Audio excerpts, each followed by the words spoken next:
నమస్కారం. గ్రేట్ ఆంధ్ర భక్తి టీవీ ప్రేక్షకులకు ఉగాది పండుగ శుభాకాంక్షలు. ఉగాది అనగానే మనందరికీ ముందుగా గుర్తొచ్చేది ఉగాది పచ్చడి. వీటితో పాటుగా తెలుగువారి సంవత్సరాది ఉగాది కాబట్టి పంచాంగ శ్రవణం చేసుకోవడం మన ఆనవాయితీ. అంటే పంచాంగ శ్రవణం అంటే దేశ రాష్ట్ర కాలమాన పరిస్థితులతో పాటుగానే ద్వాదశ రాశుల వారికి, అంటే ఒక్కొక్కరికి వారి రాశికి ఎలా ఉంది, ఆదాయ వ్యయాలు, రాజపూజ, అవమానాలు ఇవన్నీ ఎలా ఉన్నాయని తెలుసుకుంటారు. అలాగే వీటితో పాటుగా ఇంకా ప్రతి నెల కూడా వారి జీవితంలో రాబోయే కష్ట నష్టాలు, లాభ నష్టాలు వీటన్నిటిని గురించి కూడా తెలుసుకునే ప్రయత్నం చేస్తుంటారు. వీటితో పాటుగా మనం ఈ సంవత్సరం అంతా చూసాము, యుద్ధాలు చూసాము, అనేక ఫైనాన్షియల్ క్రైసిస్ చూసాము. మరి విశ్వావసు నామ సంవత్సరం కంటే కూడా ఇప్పుడు పరాభవ నామ సంవత్సరం ఏ విధంగా ఉండబోతుంది, రాష్ట్ర ప్రజలకి అలాగే దేశ పరిస్థితులు కూడా ఏ విధంగా ఉండబోతున్నాయి అనేది తెలియచేయడానికి ఈరోజు మనతో పాటు ఉన్నారు ప్రముఖ జ్యోతిష వాస్తు పండితులు వక్కాంతం చంద్రమౌళి గారు. వారిని కార్యక్రమానికి ఆహ్వానించి కార్యక్రమాన్ని మొదలు పెడదాం. నమస్కారం అండి గురువు గారు. నమస్తే అండి. ముందుగా మీకు ఉగాది పండుగ శుభాకాంక్షలు. థ్యాంక్ యూ వెరీ మచ్ అండి. మీకు అదేవిధంగా మన ప్రేక్షకులకు, గ్రేట్ ఆంధ్ర యాజమాన్యానికి అందరికీ కూడా ఉగాది పండుగ శుభాకాంక్షలు. గత సంవత్సరం కంటే కూడా ఈ సంవత్సరం మనందరి జీవితాల్లో కూడా బాగుండాలని, సుఖంగా సంతోషంగా ఉండాలని, కష్టాలు నష్టాలు రావని చెప్పడం లేదు. ఎందుకంటే ఎలాగో రాశిఫలాలు చెప్పబోతున్నాం కదా, అందులో కొంతమంది బాగుంటుందని చెప్తుంటాం. కానీ వాటి మీద యుద్ధం చేసి గెలిచే శక్తి భగవంతుడు ఇవ్వాలని చెప్పి కోరుకుంటూ మనం కార్యక్రమాన్ని ప్రారంభం చేద్దామండి. గురుగారు, ఉగాది పండుగ అంటే చాలా మంది ఏ పూజ చేయాలి, లేకపోతే ఎలా మొదలు పెట్టాలి, అసలు ఈ రోజుని ఎలా ప్రారంభించాలి అని ఒక సందేహం ప్రతి సంవత్సరం ఉంటుంది. మరి ఈ సంవత్సరము ఉగాది పండుగ ఉదయం మొదలు ఎలా పెట్టాలి? ప్రధానంగా ఏదైనా మన సంప్రదాయం ప్రకారం మనం జరుపుకునే పండుగలు ఏదైనా సరేనండి, శ్రీరామనవమి కావచ్చు, ఉగాది కావచ్చు, కృష్ణాష్టమి కావచ్చు, శివరాత్రి కావచ్చు, ప్రధానంగా పండుగ అనగానే మనం ఏం చేస్తుంటామంటే అభ్యంగన స్నానం చేస్తుంటామండి. అంటే తైలాభ్యంగనం అంటాం అనమాట. అంటే నువ్వుల నూనె శరీరానికి అభ్యంగనం చేసుకొని ఆ తర్వాత స్నానం చేసే సంప్రదాయం మనకుంది. ప్రధానంగా ఈరోజు మన తెలుగు వారందరం కూడా నూతన సంవత్సరాన్ని జరుపుకుంటున్నాం. అంటే మనకు ఏ విధంగా అయితే 2026 జనవరి 1న మనం హ్యాపీ న్యూ ఇయర్ని అందరూ చెప్పుకున్నామో, ఈ విధంగా మనము కర్ణాటక వాళ్ళు, మహారాష్ట్ర ప్రాంతీయులు చైత్రశుద్ధ పాడ్యమి రోజు ఉగాది పండుగ జరుపుకుంటారండి. అంటే ఇది అందరికీ కూడా ఈ రోజు నుంచి మనకు యుగము ఆరంభమైనటువంటి రోజు, నూతన సంవత్సరం ప్రారంభమైంది. మనము విశ్వావసునామ సంవత్సరం ఎన్నో కష్టాలు చూసాం, నష్టాలు చూసాం, సమస్యలు చూసాం, యుద్ధాలు చూసాం. నిజంగా చెప్పాలంటే చాలా కష్టాలు పడ్డాం. అదేవిధంగా ఈ రోజు నుంచి మనకు ప్రారంభమయ్యేటువంటి మన తెలుగు సంవత్సరం పేరు శ్రీ పరాభవనామ సంవత్సరం అండి. కాబట్టి ఏదైనా ఒక పండుగ ప్రారంభమైంది అంటే మొట్టమొదటిగా మన పెద్దలు చెప్పింది అంటే తైలాభ్యంగన స్నానం చేయమని చెప్పారు. నువ్వుల నూనె శరీరానికి మనం అప్లై చేసుకుని ఆ తర్వాత స్నానం చేయాలి. అందులో ఈరోజు న్యూ ఇయర్ కాబట్టి మనం ప్రధానంగా సూర్యోదయానికన్నా ముందే నిద్ర లేవాలండి. లేచి మనం ఇందాక చెప్పినట్టుగా ఈ తైలాభ్యంగన స్నానం చేసి ఆ తర్వాత నుదుటిన కుంకుమ బొట్టు తిలకమంటంగా ధరించాలండి. ఆ తర్వాత ఈ ఉగాది రోజు ప్రత్యేకంగా పలానా దేవుణ్ణి పూజించాలని శాస్త్రం చెప్పలేదండి. శ్రీరామనవమి అంటే రాముడిని పూజిస్తాం, కృష్ణాష్టమి అంటే కృష్ణుడు, శివరాత్రి అంటే శివుడు. కానీ ఈ ఉగాది రోజు మన ఇష్టదైవం యొక్క ఆరాధన చేయడం, లేదా కులదేవత యొక్క ఆరాధన చేసుకోవడం, ఇంటి దేవుడి యొక్క ఆరాధన చేయడం మన సంప్రదాయం. కానీ శాస్త్రరీత్యా చెప్పాలి అంటే ప్రధానంగా కూడా మహావిష్ణువు వారిని ప్రత్యేకంగా పూజించమని చెప్పిందండి. ఎందుకంటే సృష్టి స్థితి లయకారకుల్లో సోమవారి స్థితికారకుడు కదా. మరి ఈ సంవత్సరం అంతా కూడా మన స్థితి బాగుండాలని చెప్పి కోరుకుంటాం. కాబట్టి మనం ప్రధానంగా కూడా మహావిష్ణువు వారిని అంటే వెంకటేశ్వర స్వామి వారిని కావచ్చు, నరసింహస్వామి వారిని, రాముల వారిని పూజించే సంప్రదాయం మనకుంది. కానీ చాలామంది ఏంటంటే వారి దగ్గరలో ఏ ఆలయం ఉంటే ఆలయానికి వెళ్ళడం, ఈ విధంగా పూజ చేసుకొని రావడం జరుగుతుంటుంది. ముఖ్యంగా పండుగ అనగానే మొట్టమొదటిగా చెప్పుకున్నట్టుగా తైలాభ్యంగన స్నానం చేయడం, ఇంట్లో దీపాలను చేసుకోవడం, ఇంటి ముందంతా కూడా మనం ప్రధానంగా అలంకరణ చేస్తుంటాం. అంటే పుష్పాలతోటి, మామిడాకులు కట్టి, తోరణాలు కట్టి ఈ విధంగా చేసుకుని ఒక పండుగ వాతావరణం అంతా కూడా ఈరోజు అందరి ఇళ్లలో కూడా మన సంప్రదాయం ప్రకారం నెలకొంటుంది. దాంతోపాటుగా మన పూర్వీకులు ఏం చేశారంటే ఏదైనా ఒక పండుగ అంటే మనం తీసుకునే ప్రసాదం విషయంలో కూడా, తీసుకునే ఆహార పానీయాల విషయంలో కొన్ని నియమాలు ఏర్పాటు చేశారండి. అందులో భాగంగా వినాయక చవితికి భగవంతుడికి సమర్పించే నైవేద్యాలు వేరు, పూజా విధానం వేరు, శివరాత్రికి వేరు, జాగరణ ఉంటాం. అదేవిధంగా ఈ ఉగాది అంటే ఉగాది పచ్చడి అందరికీ కూడా గుర్తొస్తుందండి. అంటే షడ్రుచులు ఉంటుంటాం, 6 రకాల రుచులతో కలిపి ఉగాది పచ్చడి చేసుకుని భగవంతుడికి నైవేద్యంగా సమర్పించి ఆ ఉగాది పచ్చడిని ఈరోజు ప్రసాదం రూపంలో తీసుకునే సంప్రదాయం మనకుంది. అంటే ఏంటి, షడ్రుచులు, తీపి ఉంది, వగరుంది, కారం ఉంది, అన్నీ ఉంటాయి, అంత పులుపు ఉంటుంది కదా. మన జీవితం కూడా ఈ షడ్రుచుల యొక్క సమ్మేళనమే. కొంతమంది చెప్తుంటారు నాకు లాస్ట్ ఇయర్ అస్సలు బాగలేదండి అంటారు, అంటే వారికి చేదుగా ఉంది. కొంతమంది లాస్ట్ ఇయర్ నాకు ప్రమోషన్స్ వచ్చాయండి, ఉద్యోగం వచ్చిందని చెప్తుంటారు, వివాహం అయిందని, అంటే వారికి తీయగా ఉంది. కానీ ఏది కూడా శాశ్వతం కాదు. మనందరం కూడా జీవితంలో ఎదురయ్యే కష్టాలకు, నష్టాలకు, సమస్యలకు, సుఖాలకు అన్నిటికీ కూడా మానసికంగా సిద్ధంగా ఉండమని చెప్పేసి ఈ ప్రసాదం యొక్క విశిష్టత అండి. అంటే లాస్ట్ ఇయర్ బాగుంది, ఈ ఇయర్ ఇంకా బాగుండాలని చెప్పి కోరుకుంటాం, ఆశిస్తాం. ఖచ్చితంగా బాగుండాలని నియమమే లేదండి, మన మీద గ్రహ ప్రభావం అన్నీ ఉంటుంది కదా. కాబట్టి ప్రధానంగా ఈ ఉగాది పచ్చడిని ఈ రోజు మనం తీసుకోవడం వల్ల మన ఈ సంవత్సర కాలం పాటు మనకి ఎటువంటి కష్టాలు నష్టాలు రాకుండా ఉంటాయని, వచ్చినా వాటిని అధిగమించేటువంటి శక్తి మనకు భగవంతుడు అనుగ్రహిస్తాడని చెప్పేసి ఉగాది పచ్చడిని తీసుకుంటామండి. అంటే కొన్ని ఈ సంవత్సరం జరగబోయే దాంట్లో కొన్ని మంచి ఉంటుంది, కొన్ని చెడు ఉంటుంది, రాశి వల్ల చెప్పబోతున్నాయి ఏ రాశి వారికి ఎలా ఉంటుంది అని చెప్తున్నా తెలుస్తుంది. విని భయపడాల్సిన అవసరము, బాధపడాల్సిన అవసరం ఏంటి గురుగారు ఇలా చెప్పారని చెప్పి అనుకోవడం లేదు. జ్యోతిష్ శాస్త్రరీత్యా మనం చెప్పబోయే రాశి ఫలాలు కేవలం సూచనప్రాయంగా తీసుకోవాలండి. ఎందుకంటే ఇక్కడ రెండు విషయాలు, మళ్ళీ వ్యక్తిగత జాతకం ఉంది. ఒక వ్యక్తికి ఈ టైం బాగుంది ఇయర్ అని చెప్పినప్పుడు, లేదా ఒక వ్యక్తికి టైం బాగలేదు, లేదా ఈ రాశి వారికి ఈ సంవత్సరం బాగలేదు అని చెప్పినప్పుడు భయపడాల్సిన అవసరం లేదు. ఏ విషయంలో బాగలేదు? ఆరోగ్య విషయంలో బాగలేదు, ఆర్థిక విషయాల్లో బాగలేదు, మనకు ముందుగానే తెలిసింది కదా. మనం ఏం చేయాలి? ఆ విషయాల్లో జాగ్రత్త పడాలండి. భయపడిపోయి అయ్యో నాకు ఆరోగ్యం బాగలేదని చెప్పి ఆలోచించి అనారోగ్యాన్ని కొని తెచ్చుకోకూడదు. ఆర్థిక పరంగా బాగలేదని చెప్పామనుకోండి, ఉదాహరణకు భార్యాభర్తల మధ్య గొడవలని చెప్తాం. చెప్పినప్పుడు ఏం చేయాలి? ఆ విషయం పట్ల కొంచెం జాగ్రత్తగా ఉండాలి. ఎక్కడ వేగంగా వెళ్ళమని చెప్తామో, ఒక రోడ్డు మీద ప్రయాణం చేసేటప్పుడు స్పీడ్ లిమిట్స్ అన్నీ ఉంటాయి, మలుపు ఉంది, వంతెన ఉన్నది, స్పీడ్ బ్రేకర్స్ అని చెప్తాము. జ్యోతిష్ శాస్త్రం కూడా అంతేనండి. అలా అని చెప్పి ఆగిపోలే, ముందుకు వెళ్ళక తప్పదు, ఎలా వెళ్ళాలో తెలియజేస్తుంది. కాబట్టి మనం మాట్లాడుకోబోయే అంశాలు చాలా ఉన్నాయి ఈరోజు కార్యక్రమంలో. కాబట్టి కొన్ని రాశుల వారికి ఆదాయం బాగుంది, ఖర్చులు కూడా బాగుంటాయని చెప్తాం. కొంతమందికి ఆదాయం తక్కువ, ఖర్చులు ఎక్కువ అని చెప్తుంటాం. భయపడాల్సిన అవసరం అయితే లేదు. అది దృష్టిలో పెట్టుకోండి. ఏది బాగలేదు అని చెప్పామో దాని విషయంలో జాగ్రత్త అయింది, బాగున్న దాన్ని బాగా యాక్టివేట్ చేసుకుంటే సరిపోతుందని చెప్పవచ్చు. కాబట్టి ఉగాది రోజు ఉదయాన్నే సూర్యోదయం కన్నా ముందే, ఎందుకంటే ఈ కార్యక్రమం మనం ఉగాది కన్నా ముందే టెలికాస్ట్ చేస్తాం కాబట్టి ప్రేక్షకులు దయచేసి ఎంత తొందరగా నిద్రలేస్తే అంత మంచిది. అదేవిధంగా స్త్రీలు ఇంటిని శుభ్రం చేసుకోవడం, అదేవిధంగా భగవంతుని ప్రత్యేకంగా అలంకరణ చేయడం, ఇష్టదైవం యొక్క ఆలయానికి వెళ్ళడం, ఇవన్నీ ఉంటుంది. ఆ తర్వాత ఉగాది పచ్చడి తీసుకుంటాం. అన్నిటికన్నా మంచి ప్రధానంగా ఈరోజు మనం చేసేటువంటి ఈ నువ్వుల నూనెతో స్నానం చేస్తే అందులో లక్ష్మీదేవి నివసిస్తుందండి. అందువల్ల ప్రధానంగా నువ్వుల నూనె అభ్యంగన స్నానం చేస్తే మనకు లక్ష్మీ కటాక్షం కలుగుతుంది చెప్పారు పెద్దలు. నీటిలో గంగాదేవి ఉంటుందండి. కాబట్టి ఈ ఇద్దరు దేవతల యొక్క అనుగ్రహం మనకు కలుగుతుంది. కాబట్టి తైలాభ్యంగన స్నానం చేయాలని చెప్పి పెద్దలు చెప్పారు. ఆ తర్వాత ఉగాది పచ్చడి గురించి మనం మాట్లాడుకున్నాం. ఆ తర్వాత ఏంటంటే, ఏదైతే మనం ఈ పంచాంగ శ్రవణం అంటూ చేస్తామో, ప్రతిరోజు కూడా కార్యక్రమాలు పంచాంగం తెలుసుకునే ఆనవాయితీ మనకు ఉందండి. అంటే ఏదైనా ఒక పూజ చేసేటప్పుడు ఆ రోజు పంచాంగ విశేషాలు చెప్పుకుంటాం. ఏ సంవత్సరంలో ఉన్నాము, ఏ రాశిలో ఉన్నాము, అదేవిధంగా మనం ఎక్కడ ఉన్నాం అని చెప్పేసి కూడా సంకల్పంలో చెప్తుంటామండి. అది ఈ విధంగా చెప్తూ ఆ రోజు ఉన్న తిథి వార నక్షత్రాలను ఎప్పుడైతే ఒక్కసారి మనం స్మరణ చేసుకుంటే భగవంతుడి యొక్క ఆశీస్సు మనకు లభిస్తుంది. అంటే కేవలం పంచాంగ శ్రవణం వల్ల అంతుంది. అందుకని ఏ పూజ చేసినా ఖచ్చితంగా ఆ రోజున తిథి వార నక్షత్రాలు చెప్తుంటాం. కాబట్టి ఇది కూడా మనం చేయబోతున్నాం. కాబట్టి ఇది కూడా తెలుసుకుని ప్రతిరోజు కూడా నిత్యం పూజ చేసేవారు సంకల్పంలో ఆ రోజున తిథి వార నక్షత్రం వారు ఎక్కడ ఉంటున్నారు అంటే సంకల్పంలో వస్తుందండి. ఇవన్నీ కూడా ఈ విధంగా చెప్పి చేసుకుంటే కూడా మనకి ఫలితాలు బాగా ఎక్కువగా వస్తాయండి. ఇక కార్యక్రమాన్ని ప్రారంభం చేసే ముందు ఒకసారి పంచాంగ శ్రవణం చేయాలి. కాబట్టి మనం అంటే 19వ తారీఖు మార్చి నెల 2026 సంవత్సరం ఆ రోజు యొక్క పంచాంగ శ్రవణం చేసి, ఆ తర్వాత ఈ సంవత్సరం కాలం పాటు మనల్ని ఎవరు పరిపాలిస్తారు అంటే, ప్రతి సంవత్సరం కూడా మనకి ఏవైతే 5 ఏళ్లకు ఒకసారి ఎలక్షన్స్ వస్తే ముఖ్యమంత్రులు మారుతుంటారో ఇవి ఉంటాయి కదా, ఆ విధంగా ఈ గ్రహాలు కూడా మారుతుంటాయండి. నవనాయకులు అంటుంటాం జ్యోతిష్ శాస్త్రజ్ఞ. వారి వల్ల కలిగే శుభాశుభ ఫలితాలు ఏంటి, అసలు ఈసారి గ్రహణాలు ఏమన్నా ఈ సంవత్సరం ఉన్నాయా లేవా, ఎటువంటి విషయాలు జాగ్రత్త వహించాలని చెప్పుకుంటూ ఆ తర్వాత ద్వాదశ రాశుల వారికి ఎలా ఉంటుందో మనం తెలుసుకునే ప్రయత్నం చేద్దాం. గురుగారు, ఈ మధ్య మీరు లైవ్ ద్వారా ప్రేక్షకులతో మాట్లాడుతున్నారు, వారి సమస్యలకి పరిష్కారాలు తెలియజేస్తున్నారు కదా, మరి ఉగాది రోజు కూడా ఏమన్నా ఆశించవచ్చా? తప్పకుండానండి. మనం జనవరి 1న ప్రారంభం చేశాము ఈ లైవ్ కార్యక్రమం. ముఖ్యమైనటువంటి పండుగలప్పుడు మనం చేస్తున్నాం కదా, అందులో భాగంగా ఉగాది అంటే అందరికీ పంచాంగ శ్రవణం మీద ఆసక్తి ఉంటుంది. కాబట్టి దీనికి సంబంధించి ఉగాది పండుగ రోజు అంటే గురువారం 19వ తారీఖు మార్చి నెల తప్పకుండా కూడా ప్రత్యక్ష ప్రసారంలో మనం పాల్గొనే ప్రయత్నం చేద్దాం. ఆ రోజు ఉదయం 10:30 నుంచి ప్రేక్షకులతో నేరుగా మాట్లాడదాం. వారి యొక్క జాతక సమస్యలు, జీవిత సమస్యలు ఏవైతే ఉన్నాయో వాటికి చక్కటి పరిష్కారాన్ని అందించుకుంటూ, దాంతోపాటుగా నిత్య జీవితంలో ఎదురయ్యే కొన్ని సవాళ్లు, సమస్యలను ఏ విధంగా అధిగమించవచ్చు, ఎటువంటి పరిహారాలు పాటించాలని కొన్ని అంశాల గురించి ఆ రోజు ప్రత్యక్ష ప్రసారంలో తప్పకుండా కూడా వివరించే ప్రయత్నం చేస్తాం. పంచాంగ శ్రవణంతో కార్యక్రమాన్ని ప్రారంభం చేద్దామండి. పంచాంగం గురువారం 19వ తారీఖు మార్చి నెల 2026 సంవత్సరం శ్రీ పరాభవనామ సంవత్సరం, ఉత్తరాయణం, వసంత ఋతువు, చైత్రమాసం, తిథి అమావాస్య ఉదయం 7:05 వరకు, తదుపరి చైత్ర శుద్ధ పాడ్యమి తెల్లవారుజామున 5:58 వరకు. అంటే ఏంటంటే విశ్వావస నామ సంవత్సరం పూర్తయి పరాభవనామ సంవత్సరంలో అడుగుపెట్టామన్నమాట.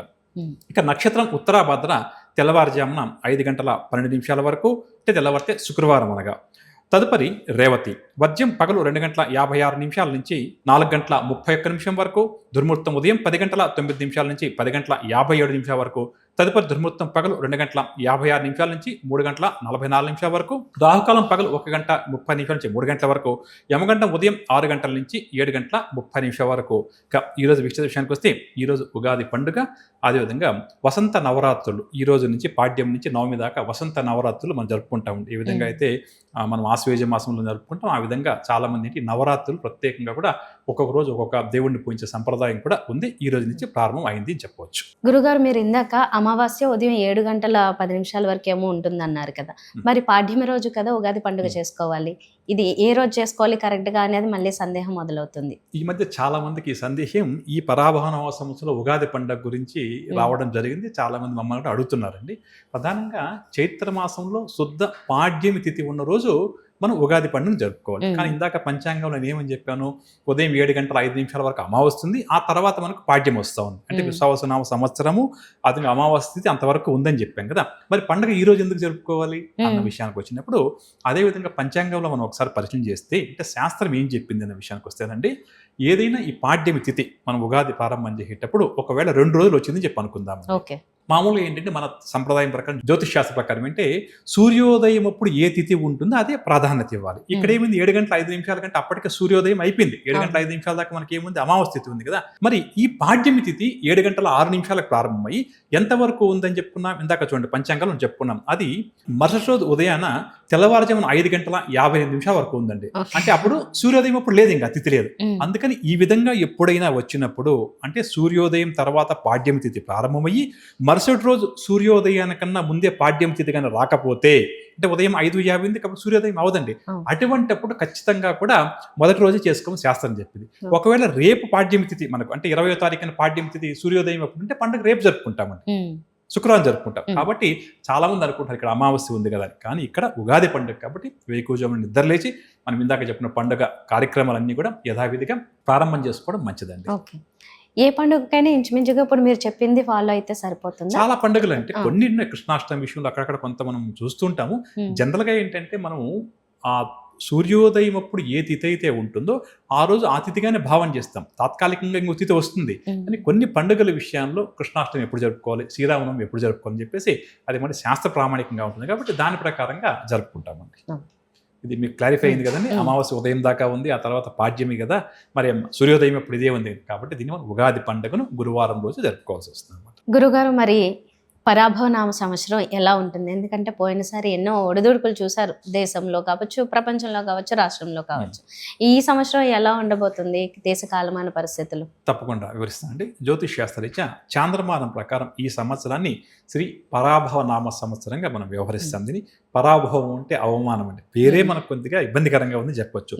కాబట్టి ఇదొకటైతే ప్రభవాది 60 సంవత్సరాల్లో 40వ సంవత్సరం యొక్క పేరు శ్రీ పరాభవ నామ సంవత్సరం. అదేవిధంగా ఈ సంవత్సరానికి కేతు అధిపతి వహిస్తారని చెప్తుంది జ్యోతిష్ శాస్త్రం. కాబట్టి గణపతి యొక్క ఆరాధన అందరం కూడా ఎక్కువగా చేసుకోవాలండి. దాంతోపాటుగా ఏమాత్రం కష్టాలు నష్టాలు సమస్యలు ఉంటే మా దగ్గర జాతకం లేదండి, మాకు రాసేది తెలియదని చాలామంది చెప్తుంటారండి. అటువంటి వారు ఏంటంటే ఏదైనా సమస్య వస్తే గణపతి యొక్క ఆరాధన ప్రత్యేకంగా చేస్తూ వెండి దానం, రజత దానం చాలా మంచిదండి. శక్తి మేరకు వెండి కానీ వెండి వస్తువులు కానీ దానంగా ఇవ్వడం కూడా చాలా మంచిదని చెప్పవచ్చు. ఇక ఈ సంవత్సరంలో ప్రధానంగా ఏంటంటే మనం రీసెంట్గానే చంద్రగ్రహణం గురించి తెలుసుకున్నాం, మాట్లాడుకున్నామండి. ఈ సంవత్సరంలో భారతదేశంలో కానీ మన తెలుగు రాష్ట్రాల్లో కానీ కనిపించే గ్రహణాలు ఏవి కూడా లేవండి. ఇక్కడ కూడా మరొక విషయం ఏంటంటే ఈ మధ్య కాలంలో గ్రహణాలు ఏ దేశంలో ఉన్నా ఏ దేశంలో కనిపించినా అందరూ గ్రహణం ఉందని చెప్పి భయపడుతున్నారండి. అలా భయపడాల్సిన అవసరం లేదు. కాబట్టి ప్రధానంగా ఈ పరాభవనామ సంవత్సరంలో సూర్య చంద్ర గ్రహణాలు ఉన్నప్పటికీ అవి మన దేశంలో ఏవి కూడా కనిపించేవి కావు కాబట్టి ఆ గ్రహణ నియమాలు పాటించాల్సినటువంటి అవసరం లేదు. ఉదాహరణకు ఆ గ్రహణ ప్రభావం వేరే దేశం మీద ఉంది, అక్కడ నివసించేవారు పాటించారు, మనకు సంబంధం లేదండి. ఇది కూడా అందరూ గుర్తుంచుకోవాలి. ఈ మధ్య ఏం చేసింది, ఎక్కడో గ్రహణం ఉందంటే కూడా ఇక్కడ వీళ్ళు భయపడిపోతున్నారు అనమాట. అందులో కూడా గ్రహణాలంటే భయపడాల్సిన అవసరం లేదండి. మంత్రశక్తికి మనం చెప్పుకున్నాం ఇదే కార్యక్రమంలో గత కొద్ది రోజుల క్రితం, కాబట్టి భయపడాల్సిన అవసరం లేదు.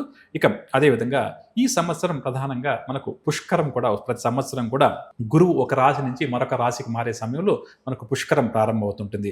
అందులో ప్రధానంగా మనకు ఈ పరాభవన సంవత్సరంలో అధిక బహుళ పాడ్యమి సోమవారం అనగా జూన్ 1వ తారీఖు 2026 సంవత్సరం దేవగురు బృహస్పతి గురుడు మిథున రాశి ఇప్పుడు ఉన్నారైనా జూన్ 1వ తేదీ రాత్రి అంటే 2వ తేదీ తెల్లవారుజామున అని చెప్పొచ్చండి. ఆ రోజు నుంచి కర్కాటక రాశిలోకి ప్రవేశిస్తారండి. అందువల్ల జూన్ 2వ తారీఖు నుంచి జూన్ 13వ తారీఖు మధ్యన యమునా నది పుష్కరాలు ప్రారంభమవుతాయి. మన ప్రేక్షకులు ఏమాత్రం అవకాశం ఉన్నా ఆ సమయంలో వెళ్ళి అక్కడ యమునా నదిలో స్నానం చేయొచ్చు. లేదా మన దగ్గరలో ఎక్కడన్నా కూడా ఇది పుష్కర సమయం కాబట్టి ఆ 12 రోజుల పాటు ఏమాత్రం అవకాశం ఉంటే కూడా నదీ స్నానం చేయడం, దాన ధర్మాలు చేయడం కూడా అందరికీ మంచిదండి. యమునా అనేది మన ప్రాంతంలో లేకపోయినప్పటికీ కూడా ఈ నియమాలు పాటించడం చాలా మంచిదని చెప్పొచ్చు. అదేవిధంగా మామూలుగా మనకి ఏంటంటే 12 మాసాలు వస్తుంటాయండి, తెలిసిన సంగతి కదా. మనకు 3 ఏళ్ళకు ఒకసారి అధిక మాసం వస్తుంటుందండి. ప్రధానంగా ఈ సంవత్సరం పరాభవనామ సంవత్సరంలో మనకు అధిక మాసం కూడా వస్తుంది, అంటే 1 మంత్ ఎక్స్ట్రా ఉంటుందండి. ఎలా వస్తుంది? దీనికి ఏంటి జ్యోతిష్ శాస్త్రరీత్యా అంటే మేషం నుంచి సూర్య భగవానుడు ఒక్కొక్క రాశిలో ఒక నెల సంచరిస్తారు. 12 నెలలు దాదాపుగా పూర్తయ్యేసరికి మనకు కొత్త సంవత్సరం వస్తుంది దాదాపుగా అని చెప్తాను ఇక్కడ. అందులో దీన్ని ఏమంటాము, మేషరాశిలో సూర్యుడు ఉంటే మేష సంక్రమణం, వృషభ సంక్రమణం, మిథున సంక్రమణం చెప్తుంటామండి జ్యోతిష్ శాస్త్రరీత్యా. అందులో సూర్య సంక్రమణం జరగని మాసం ఏదైతే ఉంటుందో దాన్ని అధిక మాసంగా మనం వ్యవహరిస్తాము. ఈ అధిక మాసంలో ఎటువంటి శుభకార్యాల్లో కూడా చేయకూడదండి. ఎక్స్ట్రా మాసం మంత్ అన్నమాట ఇది మనకు. అందులో ఈ ఏడాది జ్యేష్ఠ మాసం అధిక మాసమైంది కాబట్టి జ్యేష్ఠ మాసాలు 2 వస్తాయి. జ్యేష్ఠ మాసం వస్తుంది, అధిక జ్యేష్ఠ మాసం కూడా మనకు ఉంటుంది. ఈ అధిక మాసంలో ఇందాక చెప్పినట్టుగా ఎటువంటి శుభముహూర్తాలు కూడా ఉండవు. నిజ జ్యేష్ఠ మాసంలో శుభకార్యాలు కూడా చేసుకోవచ్చు. ప్రధానంగా ఈ అధిక మాసం మనకు మే 17వ తారీఖు నుంచి ప్రారంభమవుతుంది, జూన్ 15వ తారీఖు కొనసాగుతుంది. ఆ తర్వాత నిజ జ్యేష్ఠ మాసం ప్రారంభమవుతుంది అని చెప్పవచ్చండి ఇది. కాబట్టి ప్రధానంగా అధిక మాసం వచ్చినప్పుడు ఆ అధిక మాస సమయంలో ఎటువంటి వివాహాది శుభకార్యాలు చేయకూడదు. దీన్ని మనం గుర్తుంచుకోవాలి. ఇంకా ముఖ్యంగా మీరు అడుగుతున్న పరాభవనామ సంవత్సరం ఎవరు పరిపాలిస్తారు, మన నాయకులు ఎవరు, అసలు మన ప్రైమ్ మినిస్టర్ ఎవరు, ప్రెసిడెంట్ ఎవరు, మన చీఫ్ మినిస్టర్ ఎవరు, ఈ విధంగా తెలుసుకోవాలని చెప్పుకుంటుంది కదా. అది క్లుప్తంగా వివరించి దీనివల్ల దేశంలో రాష్ట్రాల్లో జరగబోయే కొన్ని సంఘటనల గురించి క్లుప్తంగా వివరించి ఆ తర్వాత మనం ద్వాదశ రాశుల వారి గురించి వివరంగా మాట్లాడుకుందామండి. పరాభవం అంటే ఇందాక చెప్పిన అవమానం అని ఒక్క పేరండి. కాబట్టి ప్రతి ఒక్కరూ కూడా మన పేరు యొక్క ప్రభావం మన మీద ఏ విధంగా ఉంటుందో ఈ సంవత్సరం పేరు యొక్క ప్రభావం కూడా మన మీద ఉంటుంది. కాబట్టి దీన్ని గుర్తించుకొని అందరూ కూడా, అంటే అవమానాల వల్ల ఎక్కువ అవుదే అవకాశం ఉంటుందండి. అది భార్యాభర్తలు ఒకరినొకరు అవమానించుకోవడం కావచ్చు, చేస్తున్న వృత్తి ఉద్యోగంలో కావచ్చు, వ్యాపారంలో కావచ్చు, ఇటువంటి సంఘటనలు ఎక్కువగా చోటు చేసుకునే అవకాశం ఈ సంవత్సరంలో మన పరాభవనామ సంవత్సరం ఉంది. కాబట్టి అందరూ కూడా కొంచెం జాగ్రత్త వహించాలి. అంటే ఏంటి, ఒకరినొకరు అనవసరంగా అవమానించుకుంటారు అని చెప్పొచ్చండి. ఇంకా సింపుల్గా చెప్పండి, అవసరం ఉన్నప్పుడు మాట అనడం మీద వేరే సంగతి. కాబట్టి దీన్ని గుర్తించుకోవాలి. కాకపోతే ఈ నవనాయకుల గురించి మనం అనుకున్నాం అంటే 9 మంది, అంటే 9 గ్రహాలండి మనల్ని ఈ సంవత్సరం పరిపాలిస్తే అందులో చైత్రశుద్ధ పాడ్యమి ఏ వారమైతే ప్రారంభమవుతుందో దానికి అధిపతి రాజుగా ఆయన చెప్తుంటాం. అంటే ఏంటి, ఈరోజు గురువారం మనకు 19వ తారీఖు కదా. కాబట్టి గురువారం ఈ పరాభవనామ సంవత్సరానికి గురుడు ఆధిపత్యం వహిస్తాడు. కాబట్టి ఈ సంవత్సర కాలం పాటు మనం పరిపాలించే రాజు ఎవరయ్యా అంటే గురువు అన్నమాట. గురువు అంటే జ్యోతిష్ శాస్త్రరీత్యా శుభగ్రహంగా చెప్తుంటామండి. కాబట్టి గురుబలం ఉండాలని చెప్పి అంటుంటాం కదా. జాతకంలో గురువు బాగుంటే కూడా ఆ వ్యక్తులు ఎటువంటి చెడు నిర్ణయాలు తీసుకోరండి. గురుబలం ఉందా అని చెప్పి అంటుంటాం వివాహం అవ్వాలన్న. దాంతోపాటుగా ఒక వ్యక్తి జాతకంలో గురువు బాగుంటే ఏమైపోతుందంటే తప్పుడు మార్గాల వైపు వెళ్ళడు, తప్పుడు నిర్ణయాలు తీసుకోవాలని చెప్తుంటాం. ఎందుకంటే ఇంటి యజమానిగా ఆయన ఉంటే కూడా తన పిల్లల్ని, కుటుంబాన్ని కాపాడతాడు. అదేవిధంగా ఒక సంస్థకు అధిపతిగా ఉంటే కూడా ఆయన కాపాడతాడు కదా. కాబట్టి ఈ సంవత్సరం ప్రధానంగా రాజు గురువు, మంత్రి కుజుడు, సేనాధిపతి అర్ఘ్యాధిపతి, మేఘాధిపతి చంద్రుడు, ఈ విధంగా ఉందన్నమాట. అంటే మొత్తం మీద చూస్తే నవనాయకుల్లో 7 గ్రహాలు శుభగ్రహాలు ఉన్నాయండి. కేవలం 2 గ్రహాలు మాత్రమే పాపగ్రహాలు ఉన్నాయి. కాబట్టి గత సంవత్సరం కంటే కూడా ఈ సంవత్సరం జనరల్గా చెప్పాలి అంటే అందరికీ కూడా కొద్దిగా బాగుంటుందని చెప్పక తప్పడం లేదు. ఎందుకంటే 7 మంది మనం పరిపాలించే నాయకులు 9 మందిలో మంచివారైనప్పుడు జనరల్గా మంచి ఎక్కువ. అందులో రాజు ఎప్పుడైతే మంచి వ్యక్తి అవుతాడో, పరిపాలించేవాడో యథా రాజా తథా ప్రజ అంటాం కదా. ఇది కూడా మనకు కొద్దిగా మంచి విషయంగానే చెప్పవచ్చు. ముఖ్యంగా దీనివల్ల జరిగే విషయాల విషయానికి వస్తే ఆర్థిక పరంగా ఈ పరాభవనామ సంవత్సరం అందరికీ కూడా బాగుంటుంది. ముఖ్యంగా అన్ని విధాలుగా కూడా అనుకూలమైనటువంటి సంవత్సరంగా ఒక్క మాటలో చెప్పవచ్చు. ముఖ్యంగా దేశ కాలమాన పరిస్థితి గురించి కూడా మనం మాట్లాడుకుంటాం. కాబట్టి మన భారతదేశం ఆర్థిక పరంగా బాగా కూడా బలం పుంజుకుంటుంది. అదేవిధంగా రూపాయి మారకం విలువ అంటాం కదండి, అది కూడా బాగా పెరుగుతుంది. సకాలంలో వర్షాలు కూడా కురిసే అవకాశం ఈ సంవత్సరం బాగా అధికంగా ఉంది. వరి, గోధుమ, శనగ, కందులు వంటి పంటలు ఈ సంవత్సరం అధికంగా పండుతాయని చెప్పొచ్చు. అదేవిధంగా కొన్ని దేశాలతో మన భారతీయ దేశం వారు కొన్ని దేశాలతో అనూహ్యంగా కొన్ని నూతన ఒప్పందాలు కూడా చేసుకుంటారని చెప్పొచ్చు. అలాగే కేంద్ర రాష్ట్ర ప్రభుత్వాలు పలు సంక్షేమ అభివృద్ధి కార్యక్రమాల ద్వారా ప్రజల యొక్క మన్నలను కూడా పొందుతారు. అంటే మన ముఖ్యమంత్రులు కావచ్చు, ప్రధానమంత్రి కావచ్చు, ఏదైతే ఈ గ్రహ స్థితిగతుల వల్ల వారు నిర్ణయాలు తీసుకుంటారో ఆ నిర్ణయాల యొక్క ప్రభావం ఏదైతే ఉందో వాళ్ళు అమలు చేసే సంక్షేమ పథకాల వల్ల ప్రజలకు మేలు కలుగుతుంది. దీనివల్ల ప్రజలు చాలా సంతోషంగా గడుపుతారని చెప్పొచ్చు. శాస్త్ర సాంకేతిక రంగాలు కూడా మన దేశంలో కొత్త పుంతలు తొక్కుతాయి. నూతన ఆవిష్కరణలు కూడా ఎక్కువగా చేస్తారని చెప్పొచ్చు. ఇక ప్రమాదాలు కూడా ఈ సంవత్సరం చాలా వరకు కూడా తగ్గుముఖం పడుతుంది. ఇక దాంతోపాటుగా రియల్ ఎస్టేట్ రంగం, స్టీల్ అంటే మెటల్ అంటాం కదండి, ఇటువంటివి బాగా కూడా అభివృద్ధి సాధించే అవకాశం ఉంది. కాబట్టి మన ప్రేక్షకులు ఎవరైతే రియల్ ఎస్టేట్ రంగంలో పెట్టుబడి పెట్టాలని చెప్పి అనుకుంటున్నారో అటువంటి వారు, డబ్బు ఉన్నవారు ఆ విధంగా ఇన్వెస్ట్మెంట్ చేసుకుంటే కూడా భవిష్యత్తులో వారు అమ్మాలి అని చెప్పి అనుకున్నప్పుడు వారికి మంచి లాభాలు కూడా వస్తాయని చెప్పొచ్చు. అదేవిధంగా ఎవరైతే ఈ మెటల్స్ మీద బాగా ఇన్వెస్ట్మెంట్ చేస్తుంటారో, లోహాలు అంటుంటాం, అది స్టీల్ కావచ్చు, లేకపోతే గోల్డ్ కావచ్చు, సిల్వర్ కావచ్చు, ఇటువంటి వాటి మీద కూడా ఇన్వెస్ట్మెంట్ చేయాలి, లాంగ్ టర్మ్లో మనకి మంచి ప్రాఫిట్స్ కావాలని చెప్పి అనుకునే వారికి కూడా ఈ సంవత్సరం అభివృద్ధి బాగుంటుందని చెప్పొచ్చు. అదేవిధంగా ఈ బంగారం, వెండి అందరికీ బాగా ఇష్టమైంది. ఇప్పుడు ధర చూస్తుంటే ఆకాశాన్ని అంటుందంటాం కదా, ఈ ధరల యొక్క పెరుగుదల ఉంటుంది. అప్పుడప్పుడు కాస్త డౌన్ఫాల్ అయినప్పటికీ కూడా మొత్తం మీద బంగారము, వెండి యొక్క ధరలు కూడా బాగా పెరుగుతూ ఉంటాయని చెప్పొచ్చు. కాబట్టి ముఖ్యంగా ఇది ఇన్వెస్ట్మెంట్ చేసే వాళ్ళకి మంచి సమయంగా చెప్పవచ్చు. కాకపోతే ఈ ఏడాది మధ్యకాలంలో కొంతవరకు ఈ వెండి, బంగారు, లోహ వస్తువుల యొక్క ధరలు కాస్త కింద పడే అవకాశం ఉందండి. పెద్దగా కాదు కానీ కొద్దిగా తగ్గుతుందని మాత్రం చెప్పవచ్చు. ఇక ముఖ్యంగా ఈ సంవత్సరంలో మనం గత సంవత్సరము ఇదే గ్రేటేంద్ర భక్తిలో మాట్లాడుకున్నామంటే ముఖ్యంగా ఏంటంటే గ్రహస్థితులు ఏమాత్రం కూడా అనుకూలంగా లేవు. చాతుర్గ్రహ కూటమి, పంచగ్రహ కూటమి, షష్టగ్రహ కూటమి అని చెప్పి ఇదే కార్యక్రమం చాలా వరకు వీడియోలు చేయడం కూడా జరిగిందండి. అంటే ఈ గ్రహ కూటములు ఏదైతే ఉన్నాయో దానివల్ల కూడా కొద్దిగా మనకి ఇబ్బందులు వస్తాయి. దానివల్లనే చూడండి యుద్ధాలు రావడం చూసాం మనం. ఓకే, ఆ తర్వాత ప్రకృతి వైపరీత్యాలు చూసాం, విమాన ప్రమాదాలు చూసాం. ఇవన్నీ కూడా ప్రజలు నిజంగా చెప్పాలంటే అన్ని దేశాల వాళ్ళు, కేవలం మన రాష్ట్రం వాళ్ళు, మన దేశం వాళ్ళే కాకుండా చాలా ఇబ్బందులు పడ్డారు. ఎందుకంటే ఈ షష్టగ్రహ కూటమి, పంచగ్రహ కూటమి, ఈ చాతుర్గ్రహ కూటముల వల్ల చాలా ఇబ్బంది పడ్డారు. ఈ సంవత్సరం కూడా మనకేంటంటే ఏప్రిల్, ఆగస్ట్, నవంబర్, డిసెంబర్ మధ్యకాలంలో అప్పుడప్పుడు ఈ చాతుర్గ్రహ కూటమి ఉంటుంది. అంటే 4 గ్రహాలు కలిసి ఒక రాశిలో కొంతకాలం పాటు సంచారం చేస్తుంటాయండి. దీనివల్ల అదేవిధంగా కుజరాహులు కూడా ఈ సంవత్సరం ఒకరినొకరు వీక్షించుకోవడం, అంటే ఎదురింట్లో ఉంటామంటామండి, సమసప్తక వీక్షణ అంటాం, అది ఉంటుంది. గురుకేతువుల కలయిక వల్ల గురుచండాల యోగం కూడా కలుగుతుంది. కాబట్టి దీనివల్ల ఏమవుతుంది, ఈ విధంగా ఉన్నప్పుడు కొన్ని అలజడులు, పొరుగు దేశాలతో వివాదాలు, విభేదాలు, గొడవలు మనకి ఎక్కువయ్యే అవకాశం ఉంది. ప్రకృతి వైపరీత్యాలు కూడా అప్పుడప్పుడు మనల్ని ఇబ్బంది పెడుతుంటాయి. విమాన ప్రమాదాలు, రైలు ప్రమాదాలు లాంటివి కూడా ఎక్కువగా జరిగే అవకాశం ఉంది. ముఖ్యంగా మన దేశంలో ఈశాన్య ప్రాంతాల్లో భూకంపాది ప్రమాదాలు కాస్త ఎక్కువయ్యే అవకాశం ఉందని చెప్పి జ్యోతిష్శాస్త్రరీత్యా తెలుస్తుంది. మొత్తం మీద ఈ సంవత్సరం మనం ఇందాక ప్రారంభంలో చెప్పినప్పుడు బాగున్నప్పటికీ కూడా ప్రతి సంవత్సరం సవాళ్ళు, కష్టాలు వస్తూ ఉంటాయి. ఈ సంవత్సరం కూడా మనం ఇందాక చెప్పుకున్నామే ఏప్రిల్, ఆగస్టు, నవంబరు, ఈ డిసెంబర్ మధ్యకాలంలో ఈ గ్రహస్థితులు బాగాలేకపోవడం వల్ల మనందరం కూడా కొంత జాగ్రత్తగా ఉండడం మంచిది. కాకపోతే మన భారతదేశ విషయానికి వస్తే రక్షణ వ్యవస్థ బాగా కూడా పటిష్టమయ్యే అవకాశం ఉంది. మొత్తం మీద ఈ ఏడాది గత ఏడాదితో పోలిస్తే శుభ ఫలితాలు ఎక్కువగాను, కష్టాలు, నష్టాలు అందరికీ కూడా తక్కువగా ఉంటుంది. ముఖ్యంగా ఈ సాఫ్ట్వేర్ రంగం వారు గత కొంతకాలంగా పడుతున్న ఇబ్బందులు, ఐటీ రంగం వారు, అదేవిధంగా ఈ రెసిషన్ ఎఫెక్ట్ ఏదైతే ఉందో అది కూడా ఈ సంవత్సరం దాదాపుగా నా లెక్క ప్రకారం అయితే జూన్ దాకా కొనసాగే అవకాశం కనిపిస్తుందండి. జూన్ 2వ తేదీ ఏదైతే గురుగ్రహం మారుతుందని ఇందాక మనం చెప్పుకున్నాం కదా యమునా నది పుష్కరాల సందర్భంగా, ఆ సమయం నుంచి కొద్దిగా మార్పులు వచ్చి ఈ రంగాలు కూడా కాస్త స్థిరపడుతుంది.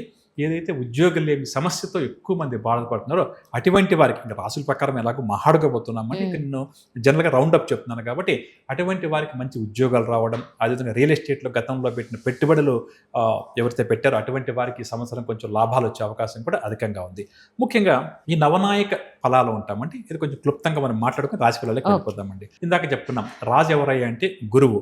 ప్రధానంగా గురువు ఎప్పుడైతే మనల్ని పరిపాలిస్తారో ఆ సంవత్సరం మనకి ఏమైపోతుందంటే పాలకులు న్యాయబద్ధంగా, అంకిత భావంతో ఎక్కువ శాతం మంది పనిచేస్తారు అని చెప్పొచ్చు. కలి ప్రభావంలో అందరూ నేను చెప్పలేకపోతున్నా కానీ ఎవరైతే మనల్ని పరిపాలిస్తున్నారో అటువంటి వారు ఎవరైతే ఉన్నారో అటువంటి వారు న్యాయబద్ధంగా, అంకిత భావంతో పనిచేస్తారు. అదేవిధంగా రాజనీతి ప్రకారంగానే పాలన కొనసాగిస్తారు. ఏ పని చేయాలి, ఏ పని చేయకూడదు, ఎందుకు చేయాలి, చేస్తే ఎలా ఉంటుంది చెప్పి కాస్త జాగ్రత్తగా ఆలోచించి ఈ గురుగ్రహ ప్రభావం వల్ల చక్కగా మనల్ని పొందుతారు. ప్రజలు ఆరోగ్యంగా ఉండాలి, ప్రజలకు విద్య బాగా కావాలి, ప్రజల యొక్క జీవన విధానం మెరుగుపడాలన్న వైపుగా ఈ ప్రభుత్వం వారు కొన్ని నిర్ణయాలు తీసుకుంటారు. తాత్కాలికంగా వారు తీసుకున్న నిర్ణయాలు మనకు కాస్త ఇబ్బంది కలిగించిన లాంగ్ టర్మ్లో చూసుకుంటే అది మన మంచి కోసమే, దాన్ని ప్రజలు కూడా గుర్తిస్తారని కూడా చెప్పవచ్చు. అదేవిధంగా ఇక మంత్రి ఎవరు? మంత్రి అంటే ఏంటంటే రాజుకు సలహాలు ఇచ్చేవాళ్ళు మంత్రులు అంటుంటాం కదా. మంత్రి ఎవరంటే కుజుడండి. ఈ కుజుడికి జ్యోతిష్ శాస్త్రరీత్యా ఏంటంటే ఆవేశానికి పెట్టింది పేరుగా చెప్పుకుంటాం, కోపతాపాలకు పెట్టింది పేరుగా చెప్పుకుంటాం, వెనక ముందు ఆలోచించకుండా నిర్ణయాలు తీసుకుంటామే, ఇవన్నీ కూడా కుజుడి వల్ల జరుగుతుంటాయి. ఏవైతే యుద్ధాలు జరుగుతున్నాయో, అస్త్ర శస్త్రాలు ఎక్కడైతే ప్రదర్శిస్తారో అక్కడ కుజుడి యొక్క ప్రభావం ఉందే చెప్తుంటాము జ్యోతిష్ శాస్త్రరీత్యా. ఒకటి గొడవలకు కారణమయ్యే గ్రహం కుజుడు. అటువంటి కుజుడికి ఏమైందంటే ఈసారి మంత్రిత్వం వచ్చిందండి. ఆయన రాజు సలహాలు ఇస్తుంటారు, కానీ రాజు తెలివైన వ్యక్తి, అది వేరే విషయం. కాబట్టి దీనివల్ల ఏంటంటే యుద్ధ భయాలు మాత్రం మనకు ఈ సంవత్సరం కూడా తప్పకపోవచ్చు. ప్రతి ఒక్కరూ కూడా ఒకరి మీద ఒకరు ఆధిపత్యం చెలాయించుకునే ప్రయత్నం ఎక్కువగా చేస్తారండి. అది దేశాల వాళ్ళు కావచ్చు, కుటుంబంలో కావచ్చు, లేకపోతే ఇటువైపు మనం వ్యాపారస్తుల విషయానికి వస్తే కూడా ఒకరితో ఒకరు సమన్వయం చేసుకోకుండా ప్రతి ఒక్కరూ కూడా ఎదుటి వ్యక్తిని ఏ విధంగా అణగదొక్కాలా అన్న వైపుగా ఎక్కువగా ఆలోచన చేసి సామధాన దండోపాయాలంటే మేము అవి ప్రయోగించే ప్రయత్నం చేస్తాడు. అంటే బలవంతుడు మరింత బలవంతుడిగా మారే ప్రయత్నం చేస్తారు, బలహీనుడిని మరింతగా అణగదొక్కే ప్రయత్నం చేసేది. అన్ని దేశాలకు ప్రపంచవ్యాప్తంగా కూడా ఇది వర్తిస్తుందండి. దీనివల్ల ఏమైపోతుందంటే తప్పకుండా కూడా యుద్ధాలు వచ్చే అవకాశం ఉంది, గొడవలు వస్తాయని చెప్పవచ్చు. ఎందుకంటే వాళ్ళు కూడా ఎంతో కొంత ఎదురు తిరిగే ప్రయత్నం చేస్తారు కదా. ఇది ప్రధానంగా ఇది ఉంటుంది. అదేవిధంగా గాలి వానలు కూడా కాస్త ఈ సంవత్సరం ఎక్కువగా ఉంటుందని చెప్పొచ్చు. కాకపోతే ఇక్కడ ఒక గుడ్ న్యూస్ ఏంటంటే గురువు కుజుడు వీరిద్దరూ కూడా నవగ్రహాల్లో ఫ్రెండ్స్ అండి వీరిద్దరూ కూడా. అందులో గురువు అంటే అందరూ కూడా భయపడుతుంటారు, ఎందుకంటే ఆయన చాలా మంచి వ్యక్తి అందరికీ తెలుసు. కాబట్టి ఎంత కుజుడి యొక్క ప్రభావం ఉన్నప్పటికీ కూడా ఇక్కడ పరిపాలించే రాజే ఫైనల్ డెసిషన్ సంతకం చేసిన ఆయనే కాబట్టి ఆయన కొద్దిగా ఆలోచించి నిర్ణయాలు తీసుకుంటాడు. కాబట్టి కొంతవరకు పర్వాలేదు అని చెప్పవచ్చండి. ఈ విధంగా చూసుకున్నప్పుడు సేనాధిపతి చంద్రుడు, దీనివల్ల బంగారం, వెండి, ఇతర లోహాలు, వస్త్రాలు, పెట్రోలు ఇటువంటి వాటి యొక్క ధరలు ఎప్పుడు కూడా హెచ్చు తక్కువలు ఎక్కువగా ఉంటుంది. పాడి పరిశ్రమ బాగా కూడా అభివృద్ధి చెందుతుందని చెప్పవచ్చు. ఇక సస్యాధిపతి శుక్రుడి వల్ల పంటలు బాగా కూడా పండే అవకాశం ఉంది, ప్రజలు సుభిక్షంగా జీవిస్తారని చెప్పొచ్చు. ధాన్యాధిపతి బుధుడు కావడం వల్ల వర్షాలు సమృద్ధిగా పడతాయి. కొన్ని ప్రాంతాల్లో ఈ సంవత్సరం వర్షపాతం సామాన్య వర్షపాతం కన్నా తక్కువగా ఉంటుంది. మరికొన్ని ప్రాంతాల్లో తుఫాన్ల వంటి ప్రకృతి వైపరీత్యాల వల్ల కొంత ఇబ్బంది పడే అవకాశం ఉంది. ఆర్ఘ్యాధిపతి చంద్రుడు, దీనివల్ల పంటలకు మంచి గిరాకీ ఏర్పడుతుంది. ముఖ్యంగా బియ్యము, తేనె ఇటువంటి వాటికి ధరలు బాగా కూడా పెరుగుతాయని చెప్పొచ్చు. మేఘాధిపతి కూడా చంద్రుడు, పాడి పరిశ్రమకు మంచి రోజులు వస్తాయని చెప్పొచ్చు. రసాధిపతి సూర్యుడు కాబట్టి నూనెలు, బెల్లము, తేనె ఇటువంటి యొక్క ధరల్లో కొద్దిగా పెరిగే అవకాశం ఉంది. లోహపు ధరలు ఏవైతే ఉన్నాయో అవి కొద్దిగా హెచ్చు తగ్గులు ఉంటాయని ఎక్కువగా చెప్పొచ్చు. నీరసాధిపతి శుక్రుడు కాబట్టి కర్పూరము, చందనము ఇటువంటి వాటి యొక్క వస్తువులు ధరలు కొంతవరకు పెరిగి ఆ తర్వాత తగ్గుతాయని చెప్పొచ్చు. కాబట్టి మొత్తం మీద మనం పరిపాలించే నవనాయకులు ఎవరైతే ఉన్నారో అటువంటి వాళ్ళు 7 గ్రహాలు శుభగ్రహాలు కావడం ఒకటైతే ప్రధానంగా మంత్రిగా కుజుడు ఉండడం వల్ల ఇక్కడ ప్రధానంగా మనం దేశ కాలమాన పరిస్థితి మాట్లాడుకున్నప్పుడు కూడా ఇది మనందరి వ్యక్తిగత జీవితాలకు కూడా ఇది వర్తిస్తుందండి. అంటే అనవసరపు గొడవలకు వెళ్ళడం, నేనే కదా నా మాట అందరూ వినాలి అని పట్టుదలకు పోకుండా కాస్త పట్టు విడుపు నేర్చుకుంటూ ప్రతి ఒక్కరు కూడా సంయమనం పాటిస్తూ ముందుకు సాగితే అందరికీ కూడా సరిపోతుందని చెప్పవచ్చు. గురువుగారు, ఈ పరాభవనామ సంవత్సరంలో నవనాయకులు ఎవరు, వారి వల్ల కలిగే ఫలితాలు ఎలా ఉంటాయనేది తెలియజేశారు. ఇక మరి ద్వాదశ రాశుల వారికి ఎలా ఉంటుందని చాలా మంది ప్రేక్షకులు ఎదురు చూస్తూ ఉంటారు. కాబట్టి ఒక్కొక్కరిగా అంటే మేషరాశి నుంచి ప్రారంభిద్దాం. మరి మేషరాశి వారికి ఈ సంవత్సరము ఆదాయ వ్యయాలు, రాజపూజ్యాలతో పాటుగా శుభాశుభ ఫలితాలు ఎలా ఉంటాయి? తప్పకుండా అండి. ప్రధానంగా కూడా ఈ సంవత్సర ఫలితాలు, రాశి ఫలాలు చెప్పేటప్పుడు ప్రధాన గ్రహాల యొక్క సంచారాన్ని మేము ఆధారంగా చేసుకుంటాము. అంటే ప్రతి గ్రహము నిత్యము చలించుతూనే ఉంటుంది.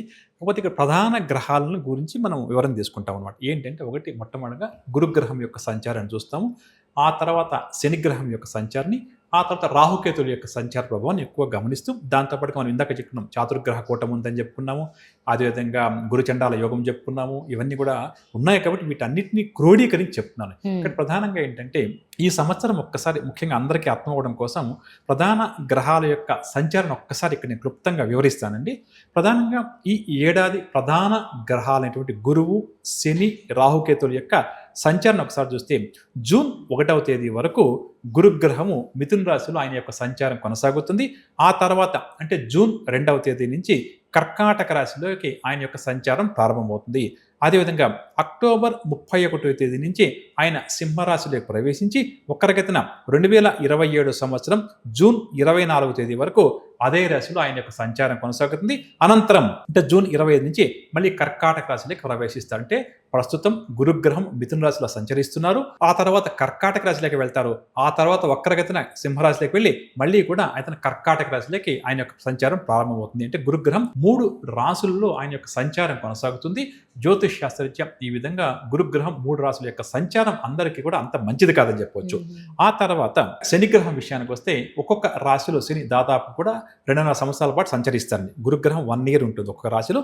శని విషయానికి వస్తే 2.5 సంవత్సరాల పాటు సంచరిస్తారు. అందులో ఈ పరాభవనవ సంవత్సరం అంతా కూడా శనిగ్రహ యొక్క సంచారం అంతా కూడా మీనరాశిలోనే కొనసాగుతుంది అని ఒక్క మాటలో చెప్పవచ్చు. అదేవిధంగా ముఖ్యంగా రాహుకేతువులు ఒక్కొక్క రాశిలో 18 months పాటు ఉంటారండి. రాహుకేతువులతో కూడా 18 మాసాల పాటు ఒక్కొక్క రాశిలో సంచరిస్తారు.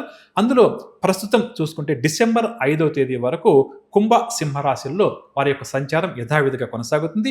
తదుపరి డిసెంబర్ 6వ తారీఖు నుంచి వారు కూడా రాశులు మారుతున్నారు. మకర రాశిలో, కర్కాటక రాశిలో వారి యొక్క సంచారం ప్రారంభమవుతుంది. కాబట్టి ప్రధానంగా చూసుకున్న శనిగ్రహం రాశి మార్పు ఏమీ లేదు ఈ సంవత్సరం. ముఖ్యంగా గురువు 3 రాశుల్లో ఆయన సంచారం ఉంటుంది. ఇక రాహుకేతువులు కూడా ఈ డిసెంబర్ 6వ తారీఖు నుంచి మారుతున్నారు. కాబట్టి దీన్ని ఆధారంగా చేసుకున్నప్పుడు ఒక్కొక్క రాశి వారి గురించి నేను చెప్పేటప్పుడు ఎలా ఉంటుందంటే కొంతకాలం బాగుంటుందని చెప్తాను, కొంతకాలం ఇబ్బందులు, కొంతకాలం ఈ విధంగా చెప్తూ వెళ్తాను. కాబట్టి ప్రేక్షకులు దీన్ని గుర్తుంచుకోవాలి. ఎందుకంటే జూన్ 2వ తారీఖు దాకా కొంతమంది రాశుల వారికి బాగుంటుంది, గురుబలం ఉంటుందండి. శని అంటే ఇంక అందరికీ ఏలినాటి శని, అష్టమ శని ఎలాగో మాట్లాడుకుందాం అండి. రాహుకేతువులు ఏమవుతుంది డిసెంబర్ 5 దాకా అలా యోగిస్తే ఆ తర్వాత 6వ తారీఖు నుంచి మారుతుంది. కాబట్టి ప్రేక్షకులు దీన్ని కూడా జాగ్రత్తగా గుర్తుంచుకుంటే సరిపోతుంది. అదేవిధంగా ఈ సంవత్సరం ఎలా ఉంటుందో చెప్తూ దాంతోపాటుగా ముఖ్యంగా పరిహార శాస్త్రం చాలా చక్కగా మనకు పరిహారాలు చెప్పిందని అది కూడా ఒక్కొక్క రాశి వారికి నేను వివరంగా తెలియజేస్తాను.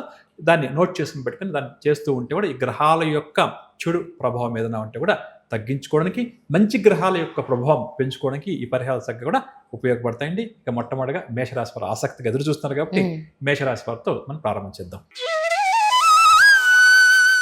మేషరాశి వారికి ఈ సంవత్సరం ఆదాయం 11, వ్యయం 5, రాజపూజ్యం 2, అవమానం 4గా ఉంటుంది అని చెప్పొచ్చు. ప్రధానంగా మేషరాశి వారికి ప్రస్తుతం అంటే జూన్ 1వ తారీఖు దాకా గురువు 3వ ఇంటి సంచారం ఉంది కాబట్టి అంత మంచిది కాదని చెప్పొచ్చు. జూన్ 2వ తేదీ నుంచి 4వ స్థానంలో 4వ స్థానంలో గురువు యొక్క సంచారం ప్రారంభమవుతుంది. అందున కూడా కర్కాటక రాశి గురుగ్రహానికి ఉచ్చ స్థానంగా చెప్తుంటామండి. కాబట్టి మేషరాశి వారికి జూన్ 2వ తారీఖు నుంచి గురుబలం బాగా కూడా పెరుగుతుంది అని చెప్పొచ్చు. ఇక శని విషయానికి వస్తే వ్యయస్థానంలో ఆయన సంచారం కొనసాగుతుంది. అంటే మేషరాశి వారు అందరూ కూడా ఏలినాటి శని వల్ల చాలా ఇబ్బందులు పడుతూ ఉంటారు. దాని యొక్క ప్రభావం కూడా వారికి సంవత్సరం అంతా కూడా ఉంటుందని చెప్పొచ్చు. దీనివల్ల ఏమవుతుంది అంటే లేనిపోని భయాందోళనలు, మానసిక ఆందోళనలు ఈ శని సంచారం వల్ల మేషరాశికి ఎక్కువగా ఉంటుంది. దాంతోపాటుగా జూన్ 1వ తారీఖు వరకు గురుబలం కూడా లేదు కాబట్టి కాస్త కష్ట నష్టాలు ఎక్కువగా ఉంటాయి. ముఖ్యంగా వృధా ఖర్చులను మేషరాశి వారు ఈ సంవత్సరం కాలం పాటు తగ్గించుకునే ప్రయత్నం చేయడం అందరికీ మంచిది. ఖర్చులు మంచి కోసం చేసే ఉంటాయి, పనికిరాని ఖర్చులు ఉంటాయండి. గొప్పల కోసం, ఆడంబరాల కోసం, ఎదుటివారు అలా చేశారు ఇలా చేశారని చెప్పేసి డబ్బును ఖర్చు చేయడం ఏమాత్రం కూడా మంచిది కాదని చెప్పవచ్చు. ఇక రాహుకేతువుల విషయానికి వస్తే ప్రస్తుతం వారు డిసెంబర్ 5 వరకు లాభస్థానం, పంచమ స్థానంలో సంచరిస్తున్నారు. 6వ తారీఖు నుంచి దశమం, అదేవిధంగా 4వ స్థానంలో వారి యొక్క ప్రవేశం ఉంటుంది. ఈ రీత్యా పరిశీలిస్తే ఈ రాహుకేతువులు కూడా డిసెంబర్ 6వ తారీఖు నుంచి ఏదైతే మారుతున్నారో అది మేషరాశి వారికి బాగుంటుంది అని చెప్పవచ్చు. అంటే జూన్ దాకా బాగాలేదు, ఆ తర్వాత పర్వాలేదు, డిసెంబర్ తర్వాత ఇంకా బాగుంటుందని చెప్పొచ్చు. అంటే ఈ సంవత్సరం అంతా కూడా ఇలాగే ఉంటుంది కాబట్టి దీన్ని గుర్తుంచుకోవాలి వీళ్ళు. ప్రధానంగా కూడా దీనివల్ల ఏమవుతుంది అని చూసినప్పుడు ఆర్థికంగా చూసుకున్నప్పుడు ప్రధానంగా జూన్ 2వ తారీఖు నుంచి బాగుంటుందని చెప్పొచ్చు. కాకపోతే అదనపు ఖర్చులు మాత్రం ఈ రాశి వారికి ఈ సంవత్సరం అంతా కూడా అధికంగా ఉంటుంది. మనం ఇందాక చెప్పుకున్నాం వృధా ఖర్చులు అధికంగా ఉంటాయి. కాబట్టి డబ్బు ఖర్చు చేసే విషయంలో మేషరాశి వారి దగ్గర ఎంత డబ్బు ఉన్నప్పటికీ కూడా ఆలోచించి ఖర్చు చేయండి. అనవసరపు ఖర్చులకు, డాంబికాలకు చేసే ఖర్చులకు దూరంగా ఉండండి. అదేవిధంగా ఎంతటి పెద్ద వ్యవహారం అప్పగించినా లేక ప్రారంభం చేసినా వెనకడుగు వేయకుండా కష్టపడి పూర్తి చేస్తారు. అంటే ఈ సంవత్సరం వీరికి కష్టం ఎక్కువగా ఉంటుంది. దీన్ని కూడా గుర్తుంచుకోవడం మంచిది. అదేవిధంగా అవివాహితులు మేషరాశి వారి ఎవరైతే వివాహ ప్రయత్నాలు చేస్తూ వివాహం కుదరక ఇబ్బంది పడతారో అటువంటి వారికి వివాహ యోగం గోచర గ్రహరీత్యా అధికంగా ఉంది. స్థిరాస్తి విషయాల్లో నెలకొన్న సమస్యలు ఏవైనా ఉంటే కూడా అవి ఒక్కొక్కటిగా కూడా ఈ సంవత్సరం వీరికి పరిష్కారం అవుతాయి. అదేవిధంగా కోర్టు కేసులు లాంటివి ఏదైనా కూడా ఈ మేషరాశి వరకు ఉంటే అవి కూడా వాటి నుంచి కూడా క్రమేపీ విముక్తి లభిస్తుంది. బంధువర్గం నుంచి రావాల్సిన డబ్బు ఏదైనా కానీ, ఆస్తి కానీ ఏదైనా ఉంటే అది కూడా ఈ సంవత్సరం చేతికంతుంది. కొన్ని సందర్భాల్లో శక్తికి మించి ఇతర వ్యక్తులకు సహాయం చేసే ప్రయత్నం చేసి కొద్దిగా ఇబ్బంది పడే అవకాశం ఉంది. కాబట్టి ఎదుటి వ్యక్తులు మన కుటుంబ సభ్యులు కానీ బంధువులు కానీ ఏదైనా సమస్యలో ఉన్నప్పుడు సహాయం చేయమని చెప్తుంటామండి. కాకపోతే ఒక్కసారి సాధ్యాసాధ్యాలు పరిశీలించుకొని సహాయం చేసే ప్రయత్నం చేయడం చాలా మంచిది. ఇక ముఖ్యంగా డబ్బు ఎవరికి కూడా మేషరాశి వారు అప్పుగా ఈ సంవత్సరం ఇవ్వకపోవడం మంచిది అని చెప్పొచ్చు. భూములు కొనాలి, వాహనాలు కొనాలి అని చేసే ప్రయత్నాలు జూన్ 2వ తారీఖు తర్వాత ఒక కొలిక్కి వచ్చే అవకాశం ఉంది. గృహ నిర్మాణ ప్రయత్నాలు కూడా ఈ సెకండ్ హాఫ్ అంటే జూన్ తర్వాత యోగించే అవకాశం ఉందని చెప్పొచ్చు. తీర్థయాత్రలు అధికంగా ఈ సంవత్సరం అంతా కూడా ఈ రాశి వారు చేస్తూ ఉంటారు. ఇక ముఖ్యంగా మేషరాశి విద్యార్థుల విషయానికి వస్తే మంచి ఫలితాలు ఈ సంవత్సరం ఈ విద్యార్థులు సాధిస్తారు. కానీ శనిగ్రహ ప్రభావం వీరి మీద కూడా ఎక్కువగా ఉంది కాబట్టి కాస్త బద్ధకము, చదువుకోమని చెప్తే వాయిదా వేసుకోవడము ఇవి ఎక్కువగా ఉంటుంది. కాబట్టి విద్యార్థులు దాన్ని బద్ధకాన్ని వాయిదా వేసే ఆలోచన విధానాన్ని మీరు పక్కన పెట్టి ముందుకెళ్తే తప్పకుండా కూడా మంచి ఫలితాలు సాధిస్తారు. ఇక రాజకీయ నేతల విషయానికి వస్తే మధ్య మధ్యలో కొన్ని ఇబ్బందులు, కొన్ని సమస్యలు మేషరాశి వారికి ఎదురైనా మొత్తం మీద ఈ సంవత్సరం చూసుకుంటే వీరికి అనుకూలంగానే ఉంటుందని చెప్పొచ్చు. కళారంగం వారికి కూడా చక్కటి ప్రోత్సాహం లభిస్తుంది, మంచి అవకాశాలు లభిస్తాయి. వ్యవసాయదారుల విషయానికి వస్తే రెండవ పంట అంటే మొదటి పంట కంటే కూడా రెండవ పంట లాభదాయకంగా ఉంటుంది. ప్రభుత్వం నుంచి అందాల్సినటువంటి సాయం ఏదన్నట్టు కూడా వ్యవసాయదారులకు ఈ సంవత్సరం అందే అవకాశం ఉంది. వ్యాపారస్తుల విషయానికి వస్తే లాభ నష్టాలు ఈ సంవత్సరం మొత్తం మీద సమానంగా ఉంటాయి. కానీ మొత్తం మీద ఇబ్బంది లేకుండా వ్యాపారస్తులకి గడుస్తుంది. కానీ కష్టం ఎక్కువగా ఉంటుంది, దీన్ని గుర్తుంచుకోవాలి. ఉద్యోగస్తులు ఎవరైతే ప్రమోషన్ల కోసం ఎదురు చూస్తున్నారో అటువంటి వారు ఈ పరాభవనామ సంవత్సరంలో శుభవార్తలు అందుకుంటారు. కాకపోతే ట్రాన్స్ఫర్స్కి మాత్రం ఉద్యోగస్తులు ముందుగానే సిద్ధపడి ఉండడం మేలని చెప్పవచ్చు. అంటే ప్రమోషన్స్కి అనుకూలంగా ఉన్నప్పటికీ వీరికి బదిలీలు అయ్యే అవకాశం ఉంది. కాకపోతే అయ్యే బదిలీ ఇష్టం లేని ప్రాంతాలకు కావడం వల్ల కొంత నిరాశ చెందుతారు. కాకపోతే గ్రహస్థితి అంత అనుకూలంగా లేదు కాబట్టి తమ సంస్థ వారు ఎక్కడికి ట్రాన్స్ఫర్ చేస్తే దాన్ని మనస్ఫూర్తిగా స్వీకరించి అక్కడికి వెళ్ళి పనిచేయడం మంచిది అని చెప్పవచ్చు. క్రీడారంగం వారికి ఈ సంవత్సరం మొదట్లో కాస్త కష్టకాలంగా ఉన్న మధ్యకాలం నుంచి వీరికి మంచి సమయం ప్రారంభమవుతుంది. సాంకేతిక రంగం వారు ఈ టెక్నికల్ ఫీల్డ్లో ఉన్న వారికి కూడా క్రమేపీ ఈ సంవత్సరం గ్రహానుకూలత పెరుగుతుంది. ఇక మొత్తం మీద చూస్తే ఏడాది మొదటి భాగంలో గురుబలం లోపించడం, వ్యయస్థానంలో ఉన్న శని సంచారం కారణంగా డబ్బులు ఖర్చు ఎక్కువ కావడం, ఆరోగ్యపరంగా ఇబ్బందులు కొద్దిగా ఉన్నప్పటికీ కూడా క్రమేపీ కూడా ఏదో ఒక విధంగా వీరు కొంచెం నెగ్గుకొని వస్తారని చెప్పొచ్చు. అలాగే ఈ ఏలినాటి శని ప్రభావం వీరి మీద ఎక్కువగా ఉండడం వల్ల ఇతర వ్యక్తులతో ఎక్కువగా వీరు మాట పడాల్సి వస్తుంది. వీరికి ఏమాత్రం సంబంధం లేకపోయినప్పటికీ కూడా ఇతర వ్యక్తులతో మాట పడాల్సి వస్తుంది. ముఖ్యంగా మేషరాశి వారు సంయమంగా ఆత్మవిశ్వాసంతో అడుగు ముందుకు వేయడం మంచిది. మొత్తం మీద ఈ సంవత్సరం అంతా చూసుకుంటే వృధా ఖర్చులను తగ్గించుకోవాలి. కష్టే ఫలి అన్నటువంటి సూక్తిని గుర్తుంచుకొని ముందుకు వెళ్ళాలి. ఇక ప్రథమార్థం కంటే కూడా వీరికి ద్వితీయార్థం చాలా వరకు కూడా యోగిస్తుంది అని చెప్పవచ్చు. పరిహార విషయానికి వస్తే ప్రతినిత్యం కూడా వీరు ఈ సంవత్సరం అంతా కూడా ఆంజనేయ స్వామి వారి యొక్క ఆరాధన ఎంత ఎక్కువగా చేస్తే అంత మంచిది. అదేవిధంగా ఏలినాటి శని నడుస్తుంది కాబట్టి ఈ శనిగ్రహానికి సంబంధించిన పూజాది కార్యక్రమాలు ఏవైతే ఉన్నాయో అవి కూడా ఈ సంవత్సరం అప్పుడప్పుడు చేయించుకుంటూ ఉంటాం. శనివార నియమాలు పాటిస్తూ ఉంటే కూడా వీరికి చాలా వరకు కూడా సరిపోతుంది. హనుమాన్ చాలీసా స్తోత్ర పారాయణం ఈ సంవత్సరం అంతా కూడా వీరికి అద్భుతమైనటువంటి తేలికపాటి పరిహార క్రియగా ఒక్క మాటలో చెప్పవచ్చు. దీంతో పాటుగా మేషరాశి అందరూ కూడా వారి యొక్క రాశికి అధిపతి సుబ్రహ్మణ్య స్వామి వారు కాబట్టి సోమవారిని పూజించడం కూడా మంచిదని చెప్పవచ్చు.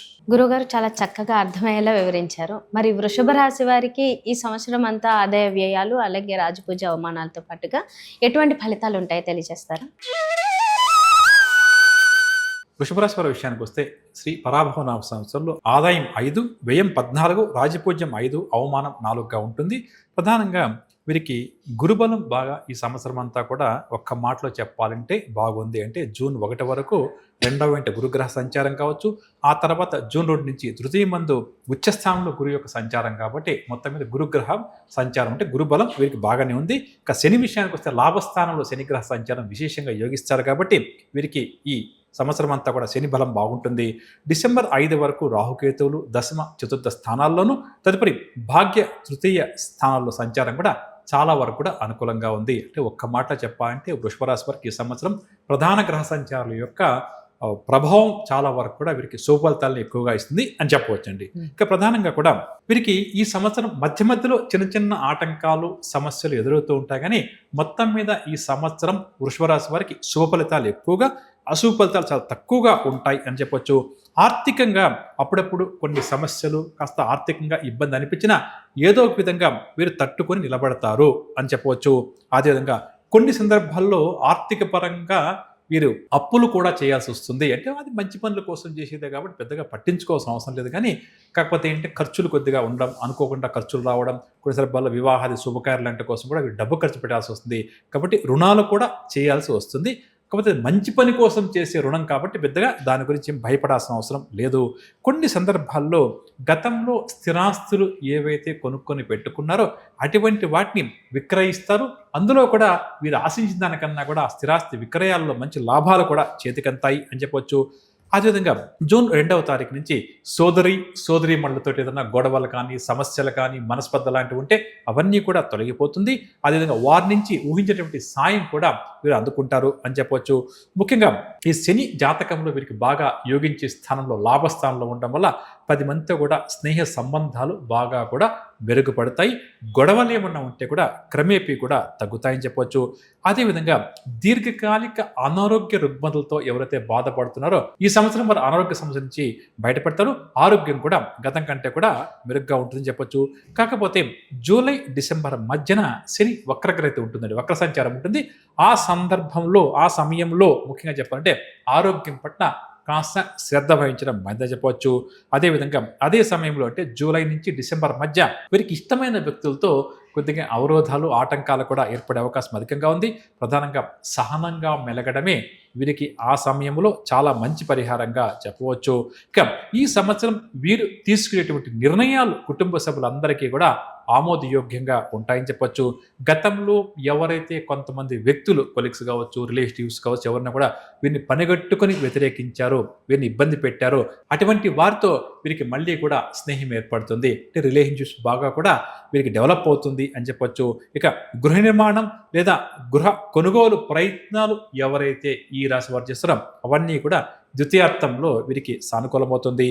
కొన్ని సందర్భాల్లో వీరు ముఖ్యంగా ఈ సంవత్సరం గుర్తుంచుకోవాల్సింది ఏంటంటే ఇతర వ్యక్తులకు ఏదన్నా కూడా సలహా ఇచ్చేటప్పుడు, అంటే ముఖ్యంగా మనం ఎక్కువ ఉచిత సలహాలు అందరికీ ఇచ్చేస్తుంటామండి. అలా ఈ వృషభ రాశి వారు ఈ సంవత్సరం ఎదుటి వ్యక్తులకు ఎవరికైనా సలహా ఇచ్చేటప్పుడు 1కి 2 సార్లు లేదా 1కి 4 సార్లు ఆలోచించి వారికి సలహా ఇవ్వడం మంచిది. ఎందుకంటే వీరిచ్చే సలహా తీసుకుని ఎదుటి వ్యక్తులకు బాగుందా మంచిదే, లేదా దానికి ఏదైనా ఇబ్బంది కలిగితే ఆ ఎదుటి వ్యక్తులు ఇచ్చి మీ సలహా వల్ల మాకు ఈ సమస్య వచ్చిందని చెప్పేసి వీరితో కొద్దిగా ఇబ్బందికరంగా మాట్లాడతారు. కాబట్టి ఉచిత సలహాలు ఇచ్చేటప్పుడు 1కి 2 సార్లు ఆలోచించుకోండి. ఎదుటి వ్యక్తులకు సాధ్యమైన వరకు ఉచిత సలహాలు ఇవ్వకుండా ఉండటమే మంచిదని చెప్పవచ్చు. ఇక ఈ సంవత్సరం మీరు తరచూ కూడా పుణ్యక్షేత్రాలు సందర్శిస్తారు. ఆధ్యాత్మిక కార్యక్రమాల్లో కూడా ఎక్కువగా పాల్గొంటారని చెప్పొచ్చు. వ్యాపారస్తుల విషయానికి వస్తే పెట్టుబడులకు తగిన లాభాలు ఈ సంవత్సరం వీరికి చేతికంతాయి. నూతన వ్యాపార ప్రారంభానికి కూడా వీరు సన్నద్ధలవుతారని చెప్పొచ్చు. ఉద్యోగస్తులకు ఊహించని విధంగా మంచి అవకాశాలు లభించే అవకాశం ఉంది. ఉద్యోగ మార్పు కోరుకునేవారు కూడా కాస్త గట్టిగా ప్రయత్నాలు చేయడం ఈ సంవత్సరం చాలా మంచిది. ఇక పారిశ్రామికవేత్తలకి ఒత్తిడి క్రమేపీ తగ్గుముఖం పడుతుంది. కొన్ని సందర్భాల్లో పారిశ్రామికవేత్తలు విదేశీ పర్యటన కూడా ఈ సంవత్సరం ఎక్కువగా చేయాల్సి వస్తుంది. రాజకీయవేత్తల కృషి ఫలిస్తుంది. నూతన పదవులు కూడా రాజకీయవేత్తలను వరించే అవకాశం ఈ సంవత్సరం కాస్త అధికంగా ఉంది. ఇక విద్యార్థుల విషయానికి వస్తే మాత్రం వీరికి కోరుకున్న ఫలితాలు, ఆశించిన ఫలితాలు రాకపోవడం వల్ల కొంతవరకు నిరాశ చెందుతారు. అంటే ఏంటి, నాకు ఇన్ని మార్క్స్ వస్తాయని చెప్పు, లేదా పలానా యూనివర్సిటీలో నాకు సీట్ వస్తుంది చెప్పి ఆశ పెట్టినప్పుడు అది కొద్దిగా వికటించే ప్రమాదం ఉంది. కాబట్టి అక్కడ కాస్త విద్యార్థులు జాగ్రత్తగా ఉండడం మంచిది. కళారంగం వారికి కూడా ఈ సంవత్సరం సంతోషంగానే గడుస్తుంది. క్రీడారంగం వారు గతంలో చేజార్చుకున్నటువంటి అవకాశాలు తిరిగి దక్కించుకుంటారు. వ్యవసాయదారుల విషయానికి వస్తే 2వ పంట కంటే కూడా మొదటి పంట వీరికి బాగా కూడా లాభిస్తుంది అని చెప్పొచ్చు. ఇక ఎవరైతే వృషభరాశి వారు తమ ఇంట్లో శుభకార్యాలు ఏమైనా చేయాలి అని చెప్పి అనుకుంటున్నారో, అంటే వృషభరాశి వారికి వివాహ ప్రయత్నాలు చేస్తుంటే అవివాహితులకు వారికి వివాహం కోరడం, లేదా వారి యొక్క సంతానానికి కానీ కుటుంబ సభ్యులకు కానీ ఏదైనా వివాహాది శుభకార్యాలు అంటమే అటువంటివి జరిగే అవకాశం అధికంగా ఉందని చెప్పవచ్చు. మొత్తం మీద ఒక్క మాటలో ఈ రాశి వారి గురించి చెప్పాలంటే గత సంవత్సరం కంటే కూడా ఈ సంవత్సరం వీరికి క్రమేపీ కూడా అనుకూలిస్తుంది, మంచిగా కలిసి వస్తుంది, అన్ని విధాలుగా కూడా కలిసి వస్తుంది. కాకపోతే మధ్య మధ్యలో చెప్పుకున్నాం కదా, చిన్న చిన్న ఇబ్బందులు వస్తుంటాయి. కాబట్టి వాటిని కాస్త అధిగమించే ప్రయత్నం చేయడం చాలా మంచిదని చెప్పవచ్చు. ఇక పరిహారాలు ఏం చేయాలనే విషయానికి వస్తే ప్రతినిత్యం కూడా మీరు ముఖ్యంగా చెప్పాలంటే అమ్మవారి యొక్క ఆరాధన, దుర్గా, లక్ష్మి, సరస్వతి ఎవరినా కూడా పర్లేదండి, అమ్మవారి యొక్క ఆరాధనతో పాటుగా ప్రత్యేకంగా నరసింహస్వామి వారి యొక్క నామస్మరణం ఈ సంవత్సరం అంతా కూడా మీరు ఎంత ఎక్కువగా చేస్తే అంత మంచిది. అదేవిధంగా జూన్ 2వ తారీఖు నుంచి కాస్త గురుగ్రహానికి సంబంధించిన పరిహారాలు కూడా చేయించుకోవడం చాలా మంచిదని చెప్పవచ్చు. గురువుగారు, వృషభ రాశి వారికి చాలా ఆనందంగా ఉండి ఉంటుంది, ఎందుకంటే మీరు చాలా మంచిగా ఉందని చెప్పారు. మరి ఇక మిథున రాశి వారికి మరి ఈ సంవత్సరం అంతా ఏ విధంగా ఉండబోతుంది? మిథున రాశి వారి విషయానికి వస్తే శ్రీ పరాభవనామ సంవత్సరంలో ఆదాయం 8, వ్యయం 11, రాజ్యపూజ్యం 1, అవమానం 7గా ఉంటుంది. ప్రధానంగా జూన్ 1వ తేదీ వరకు ఈ జన్మరాశిలో మిథున రాశిలో గురుగ్రహ సంచారం విశేషంగా ఉంటుంది. తదుపరి ద్వితీయార్థంలో గురువు ఉచ్చస్థానంలో సంచరిస్తారు. మూర్తిమంతం చేత కొంత ఇబ్బంది కలిగిన గురువు కూడా కాస్త శుభ ఫలితాలనే ఇస్తాడు అని చెప్పవచ్చు. అంటే జూన్ 2 నుంచి గురుబలం ఉంటుంది, కాస్త తక్కువగా ఉంటుంది చెప్పొచ్చు. ముఖ్యంగా ఆర్థికంగా బలవంతులవ్వాలి అని ఎవరైతే మన మిథున రాశి ప్రేక్షకులు ప్రయత్నం చేస్తున్నారో అటువంటి వారికి ఈ సంవత్సరం ఆర్థికంగా బలవంతులయ్యేందుకు మంచి మార్గాలు లభిస్తాయి. అంటే ఆదాయం పెంచుకోవాలని చెప్పి చేసే ప్రయత్నాలు అనుకూలిస్తాయని చెప్పొచ్చు. ఇక దశమ స్థానంలో శని సంచారం వల్ల మిథున రాశి వారికి ధార్మిక చింతన అధికమవుతుంది. భగవంతుని పట్ల నమ్మకం, ఎక్కువగా పూజలు చేయడం, గుళ్ళు గోపురాలు సందర్శించడం ఎక్కువగా చేస్తుంటారని చెప్పొచ్చు. ఇక రాహుకేతుల విషయానికి వస్తే డిసెంబర్ 6 నుంచి అష్టమ ద్వితీయ స్థానంలో సంచారం ఉంటుంది. ఈ రీత్యా కొంచెం వీరు జాగ్రత్తగా ఉండాలి అని చెప్పక తప్పడం లేదు. ఇక మొత్తం మీద ఈ సంవత్సరం గురువు వీరిని బాగా కూడా కాపాడుతాడు అని ఒక్క మాటలో చెప్పొచ్చు. ఆర్థిక లావాదేవీలు ఊపందుకుంటాయి, మంచి స్థిరత్వం కూడా లభిస్తుంది.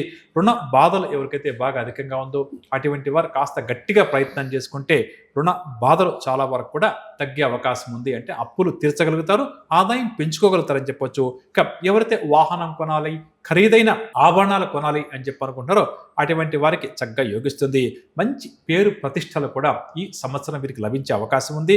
గత కొంతకాలంగా కొన్ని అపవాదులు ఏవైతే వీరు ఎదుర్కొంటున్నారో, సమాధానం చెప్పుకోలేక ఇబ్బంది పడతారో అటువంటి వాటికి చక్కటి సమాధానం ఈ సంవత్సరం లభిస్తుంది.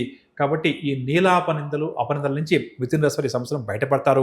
ముఖ్యంగా సంతానం కోసం ఈ రాశి దంపతులు ఎవరైతే ప్రయత్నం చేస్తూ మెడికల్ ట్రీట్మెంట్ తీసుకున్నప్పటికీ కూడా సంతానం కలగడం లేదు అని బాధపడతారో అటువంటి వారికి సంతానం కలిగే అవకాశాలు వారి యొక్క రాశి ప్రకారం చాలా ఎక్కువగా ఉంది. కాబట్టి దంపతులు ప్రయత్నించడం చాలా మంచిది. సంతాన మూలక శుభవార్తలు కూడా వీరు ఎక్కువగా ఈ సంవత్సరం అందుకుంటారు. ఇక మిథున రాశి నిరుద్యోగులు ఎవరైతే ఉద్యోగ ప్రయత్నాలు తీవ్రంగా చేస్తూ మంచి ఉద్యోగం రావడం లేదు, మంచి జీతం లేదని బాధపడతారో అటువంటి వారు కూడా ఈ సంవత్సరం విజయం సాధిస్తారని చెప్పొచ్చు. ఇక అనుకున్నది ఏదైతే సాధించాలి అని చెప్పి అనుకుంటారో అటువంటి దానికోసం ప్రణాళికలు రూపొందించుకోవడమే కాకుండా ప్రయత్నం చేయడం కూడా చాలా మంచిది. వ్యాపారస్తులకు ఈ సంవత్సరం వ్యాపారాలు పుంజుకుంటాయి. వీరు అనుకున్న దానికన్నా అంటే ఆశించిన దానికన్నా కూడా వీరికి లాభాలు బాగా ఎక్కువగా వస్తాయి. ఉద్యోగస్తులకు కూడా ఏవైతే ముఖ్యంగా ప్రమోషన్స్ కోసం ఎదురు చూస్తున్నారో అటువంటి వారు ఈ సంవత్సరం వార్తలు అందుకుంటారు. ఉద్యోగ జీవితంలో కొన్ని మార్పులు చేర్పులు జరిగే అవకాశం కూడా వీరికి కాస్త ఎక్కువగా ఉందని చెప్పవచ్చు. ఇక న్యాయ రంగంలో ఉన్న వారికి, పారిశ్రామిక రంగంలో ఉన్న వారికి శుభఫలితాలు అధికంగా ఉంటుంది. కళారంగం వారికి ఊహించని అవార్డులు, రివార్డులు, రాజకీయవేత్తలకు కూడా ఈ సంవత్సరం నూతన పదవులు దక్కే అవకాశం అధికంగా ఉంది. విద్యార్థులు ఆశించిన ఫలితాలు సాధించి హుషారుగా ముందుకు సాగుతారు. భవిష్యత్తు ప్రణాళికలు రూపొందించుకునే పనిలో ఈ రాశి విద్యార్థులు ఎక్కువగా నిమగ్నమవుతారు. వ్యవసాయదారులకు 2 పంటల్లో కూడా లాభిస్తాయి అని చెప్పవచ్చు.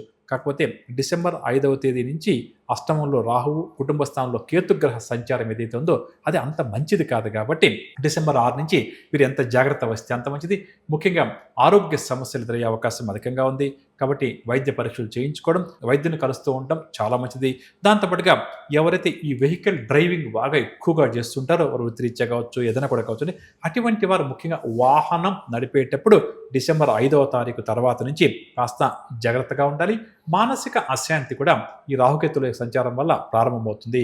కాబట్టి ముఖ్యమైనటువంటి నిర్ణయాలు కానీ ఏదైనా పనులు ప్రారంభం చేయడం కానీ వీరు సాధ్యమైనంత వరకు కూడా డిసెంబర్ 5 లోపలే నిర్ణయాలు తీసుకుంటే సరిపోతుంది అని చెప్పొచ్చు. శని ఎలాగో వీరికి యోగకారకుడే కాబట్టి శని వల్ల కూడా పెద్దగా వీరికి ఏమి కష్ట నష్టాలు ఏమి కూడా ఉండవనే చెప్పవచ్చు. ఇక ముఖ్యంగా వీరి పరిహారాల విషయానికి వస్తే డిసెంబర్ 5వ తారీఖు తర్వాత శ్రీకాళహస్తి లాంటి క్షేత్రానికి వెళ్ళి రాహుకేతు పూజ, కాలసర్పదోష నివారణ పూజలు అంటాం, అవి చేయించుకోవడం. దాంతోపాటుగా రాహుకి కేతువుకు సంబంధించినటువంటి జపా లాంటి కార్యక్రమాలు కూడా డిసెంబర్ 5వ తర్వాత చేయించుకోవడం కూడా చాలా మంచిది. ఇక ప్రధానంగా ఈ సంవత్సరం అంతా కూడా వీరు ఎంత ఎక్కువగా శివారాధన చేస్తే వీరికి అంత మంచిది అని ఒక్క మాటలో చెప్పవచ్చు. అదేవిధంగా తరచూ అంటే మాస శివరాత్రి రోజు కానీ లేదా సోమవారం రోజు కానీ ఉపవాసం ఉండడం, శివుడికి అభిషేకాది కార్యక్రమాలు చేయించుకుంటూ ఉంటే కూడా ఈ సంవత్సరం మరింత మెరుగైన ఫలితాలు సాధించే శక్తిని భగవంతుడు తప్పకుండా కూడా వీరికి అనుగ్రహిస్తాడని చెప్పవచ్చు. మొత్తానికి మిథున రాశి వారికి ఏ విషయాల్లో జాగ్రత్తలు అవసరము, ఏ విషయాలు వృద్ధి చెందుతారనేది చాలా చక్కగా వివరించారు గురుగారు. మరి కర్కాటక రాశి వారికి ఈ సంవత్సరం అంతా శుభాశుభ ఫలితాలు ఏ విధంగా ఉంటాయి? శ్రీ పరాభవనామ సంవత్సరంలో కర్కాటక రాశి వారికి గోచార గ్రహరీత్యా పరిశీలన చేస్తే ఆదాయం 2, వ్యయం 11, రాజ్యభూజ్యం 4, అవమానం 7గా ఉంటుంది. ప్రధానంగా ఈ రాశి వారికి ప్రస్తుతం అంటే జూన్ 1వ తారీఖు వరకు గురుగ్రహం ఏదైతే ఉందో ఆ గురుగ్రహం వీరికి యోగించే గ్రహం, కానీ వ్యయస్థానంలో సంచారం ఉంది కాబట్టి కొంత ఇబ్బందికరంగా ఉంటుంది. కానీ మొత్తం మీద పెద్దగా ఇబ్బంది పెట్టగానే ఉంటుందని చెప్పొచ్చు. జూన్ 2వ తారీఖు నుంచి జన్మరాశిలో అందున కూడా ఉచ్చ స్థానం అంటే గురువుకి అక్కడ సంచారం వీరికి శుభప్రదంగా ఈ సంవత్సరం గడుస్తుంది అని చెప్పొచ్చు. ఇక 9వ ఇంట సంచరిస్తున్నటువంటి శని ఈ సంవత్సరం అంతా కూడా వీరికి మిశ్రమ ఫలితాలని ఇస్తారని చెప్పవచ్చు. కష్టించి పనిచేసే వారికి మాత్రం శని బాగా కూడా యోగిస్తారు. అంటే కష్టేఫలి అనే సూక్తిని కర్కాటక రాశి వారు గుర్తుంచుకోవాలి. కాకపోతే ఏంటంటే శ్రమ పడితే తప్పకుండా ఫలితం ఉంటుంది. ఎక్కువ శ్రమించకుండా పైపోయినది కాస్త కష్టపడ్డాం కదా ఫలితం రావాలంటే మాత్రం శనిగ్రహం వల్ల వీరికి పెద్దగా ఫలితం రాదు. దీన్ని ఈ కర్కాటక రాశి వారు గుర్తుంచుకోవాలి. ఇక డిసెంబర్ వరకు 8వ ఇంట తదుపరి 7వ స్థానంలో రాహుగ్రహ సంచారం ఉంటుంది. ఇది కూడా కొంత దోషకారకంగానే చెప్పక తప్పదు. అదేవిధంగా డిసెంబర్ 5 నుంచి జన్మరాశిలో కేతుగ్రహ సంచారం కూడా దోషకారకంగానే చెప్పక తప్పదు. కాబట్టి ప్రధానంగా కూడా ఈ రీత్యా పరిశీలిస్తే ఆదాయ పరంగా పెద్దగా ఇబ్బందులు ఏమీ కూడా కనిపించవు. డబ్బు విషయంలో ఏదో ఒక విధంగా వీరికి సర్దుబాటు అవుతుంది అని చెప్పవచ్చు. ఏదైనా అకస్మాత్తుగా ఖర్చులు ఉన్నా లేకపోతే ప్రతి నెల మనం పెట్టే ఖర్చుల కమిట్మెంట్స్ విషయంలో పెద్దగా ఇబ్బంది ఏమీ ఉండదని చెప్పొచ్చు. కాకపోతే కుటుంబంలో సంతోషకరంగా కుటుంబ సభ్యులతో గడపాలి అని చెప్పి ఒక నిర్ణయం తీసుకుని కుటుంబ సభ్యులతో ఎక్కువగా సమయాన్ని గడిపే ప్రయత్నం చేస్తారు. ముఖ్యంగా ఈ కర్కాటక రాశి తల్లిదండ్రులు సంతాన విషయంలో శుభవార్తలు ఎక్కువగా ఈ సంవత్సరం అంతా కూడా అందుకుంటూనే ఉంటారు అని చెప్పవచ్చు. వివాహాది శుభకార్యాల నిర్వహణకు సంబంధించి కూడా కొన్ని కీలక నిర్ణయాలు ఈ రాశి వారి సంవత్సరం తీసుకుంటారు. ఆశ్చర్యకరంగా ఈ సంవత్సరం సెకండ్ హాఫ్ అంటే ద్వితీయార్థంలో ఎవరైతే సొంత ఇండ్లు కావాలి అని కోరుకుంటూ ప్రయత్నాలు చేస్తూ ఏదో రకంగా భయం వల్ల కావచ్చు, లోన్ లాంటిది మంజూరు కాకపోవడం వల్ల కావచ్చు, వీరు అనుకున్న బడ్జెట్లో ఇల్లు దొరక్క ఇబ్బంది పడతారో అటువంటి వారికి ద్వితీయార్థంలో ప్రధానంగా కూడా వీరి యొక్క కోరిక నెరవేరే అవకాశం ఉంది. అది కూడా వీరు ఆశ్చర్యపోతారండి. ఇంతకాలం ప్రయత్నం చేశాను అవ్వలేదు, ఇప్పుడు ఇంత అకస్మాత్తుగా నాకు ఇంత మంచి ఇల్లు దొరికిందని చెప్పి అనుకుంటుంటారు. అలాంటి అవకాశం ఉంది కాబట్టి ఇల్లు కొనాలి అని చెప్పి అనుకునే వారు మాత్రం ఈ రాశిలో ప్రయత్నాలు చేయడం చాలా మంచిది. ఇక వాహనాలు కొనాలి, స్థిరాస్తులు కొనాలి అని చెప్పి అనుకునే వారి కోరిక కూడా ఒక కొలిక్కి వస్తుందని చెప్పొచ్చు. కీర్తి ప్రతిష్టలు బాగా కూడా పెరుగుతాయని చెప్పొచ్చు. అనుకున్న కార్యక్రమాలను కొంత శ్రమ ఎక్కువగా ఉన్నప్పటికీ పూర్తి చేస్తారు. అదేవిధంగా ఒక స్నేహితుడు లేదా ఒక తెలిసిన వ్యక్తి వీరికి ఊహించిన రీతిలో సహాయాన్ని కూడా ఈ సంవత్సరం అందిస్తారని చెప్పొచ్చు. విద్యార్థులు కూడా మంచి ర్యాంకులు సంపాదిస్తారు, చదువులో చక్కగా రాణిస్తారని చెప్పొచ్చు. వ్యాపారస్తులు కాస్త సాహసోపేతమైన నిర్ణయాలు తీసుకుని మంచి లాభాలు సంపాదించే ప్రయత్నం చేస్తారు. నూతన పెట్టుబడులు ఏదైనా కావాలని చెప్పి అనుకున్నా, లేకపోతే వ్యాపార విస్తరణ కోసం బ్యాంక్ లోన్ లాంటిది కావాలని చెప్పి అనుకున్నా ఈ సంవత్సరం అటువైపుగా ప్రయత్నాలు చేయడం చాలా మంచిది. ఇక ఉద్యోగస్తులు ఎవరైతే తమకు ఇష్టమైన ప్రదేశానికి ట్రాన్స్ఫర్ కావాలి అని అనుకుంటూ ప్రయత్నాలు చేస్తూ ఆ కోరిక తీరక ఇబ్బంది పడతారు, అటువంటి ఉద్యోగస్తులు ఈ సంవత్సరం కోరుకున్న చోటకి బదిలీ అయ్యే అవకాశం బాగా ఎక్కువగా ఉందండి. కాబట్టి అటువైపు ప్రయత్నం చేసుకోవడం చాలా మంచిది. ఇక ఉద్యోగస్తులకు బాధ్యతలు, పని ఒత్తిడి లాంటిది బాగా ఈ సంవత్సరం అంతా కూడా ఎక్కువగా ఉంటుంది. దానికి సిద్ధపడక తప్పదు. కాకపోతే పై స్థాయి అధికారుల యొక్క ప్రోత్సాహం మాత్రం వీరికి లభిస్తుంది అని చెప్పవచ్చు. పారిశ్రామికవేత్తలు, సాంకేతిక రంగం వారికి కూడా విశేషంగా యోగిస్తుంది. రాజకీయవేత్తలకు ప్రజాదరణ భాగం అధికంగా ఉంటుంది. నూతన పదవులు కూడా దక్కే అవకాశం ఉంది. కళారంగం, క్రీడారంగం వారికి మంచి అవకాశాలు లభిస్తాయి. మొత్తం మీద ఈ ఏడాది రాహుకేతుల యొక్క సంచారం అనుకూలం కాదు కాబట్టి ప్రధానంగా ఆరోగ్య సమస్యలు కొద్దిగా వీరిని బాధించే అవకాశం ఉంది. కుటుంబ సమస్యలు కూడా వీరిని బాధించే అవకాశం ఉంది. అదేవిధంగా ప్రతి వ్యవహారంలో కూడా ఏ చిన్న పని ప్రారంభం చేసినా ఆటంకాలు మాత్రం ఎదురవుతాయి. దీన్ని అందరూ కూడా దయచేసి కర్కాటక రాశి వారు గుర్తుంచుకోండి. కాకపోతే కష్టపడ్డ తర్వాత, ఆటంకాలను అధిగమించిన తర్వాత మాత్రం సక్సెస్ వస్తుందండి. అంటే చాలామందికి ఏంటంటే జీవితంలో ప్రయత్నాలు చేస్తూ ఉంటారండి, ఏదో రకం వల్ల మధ్యలో ఆగిపోతూ ఉంటుంది.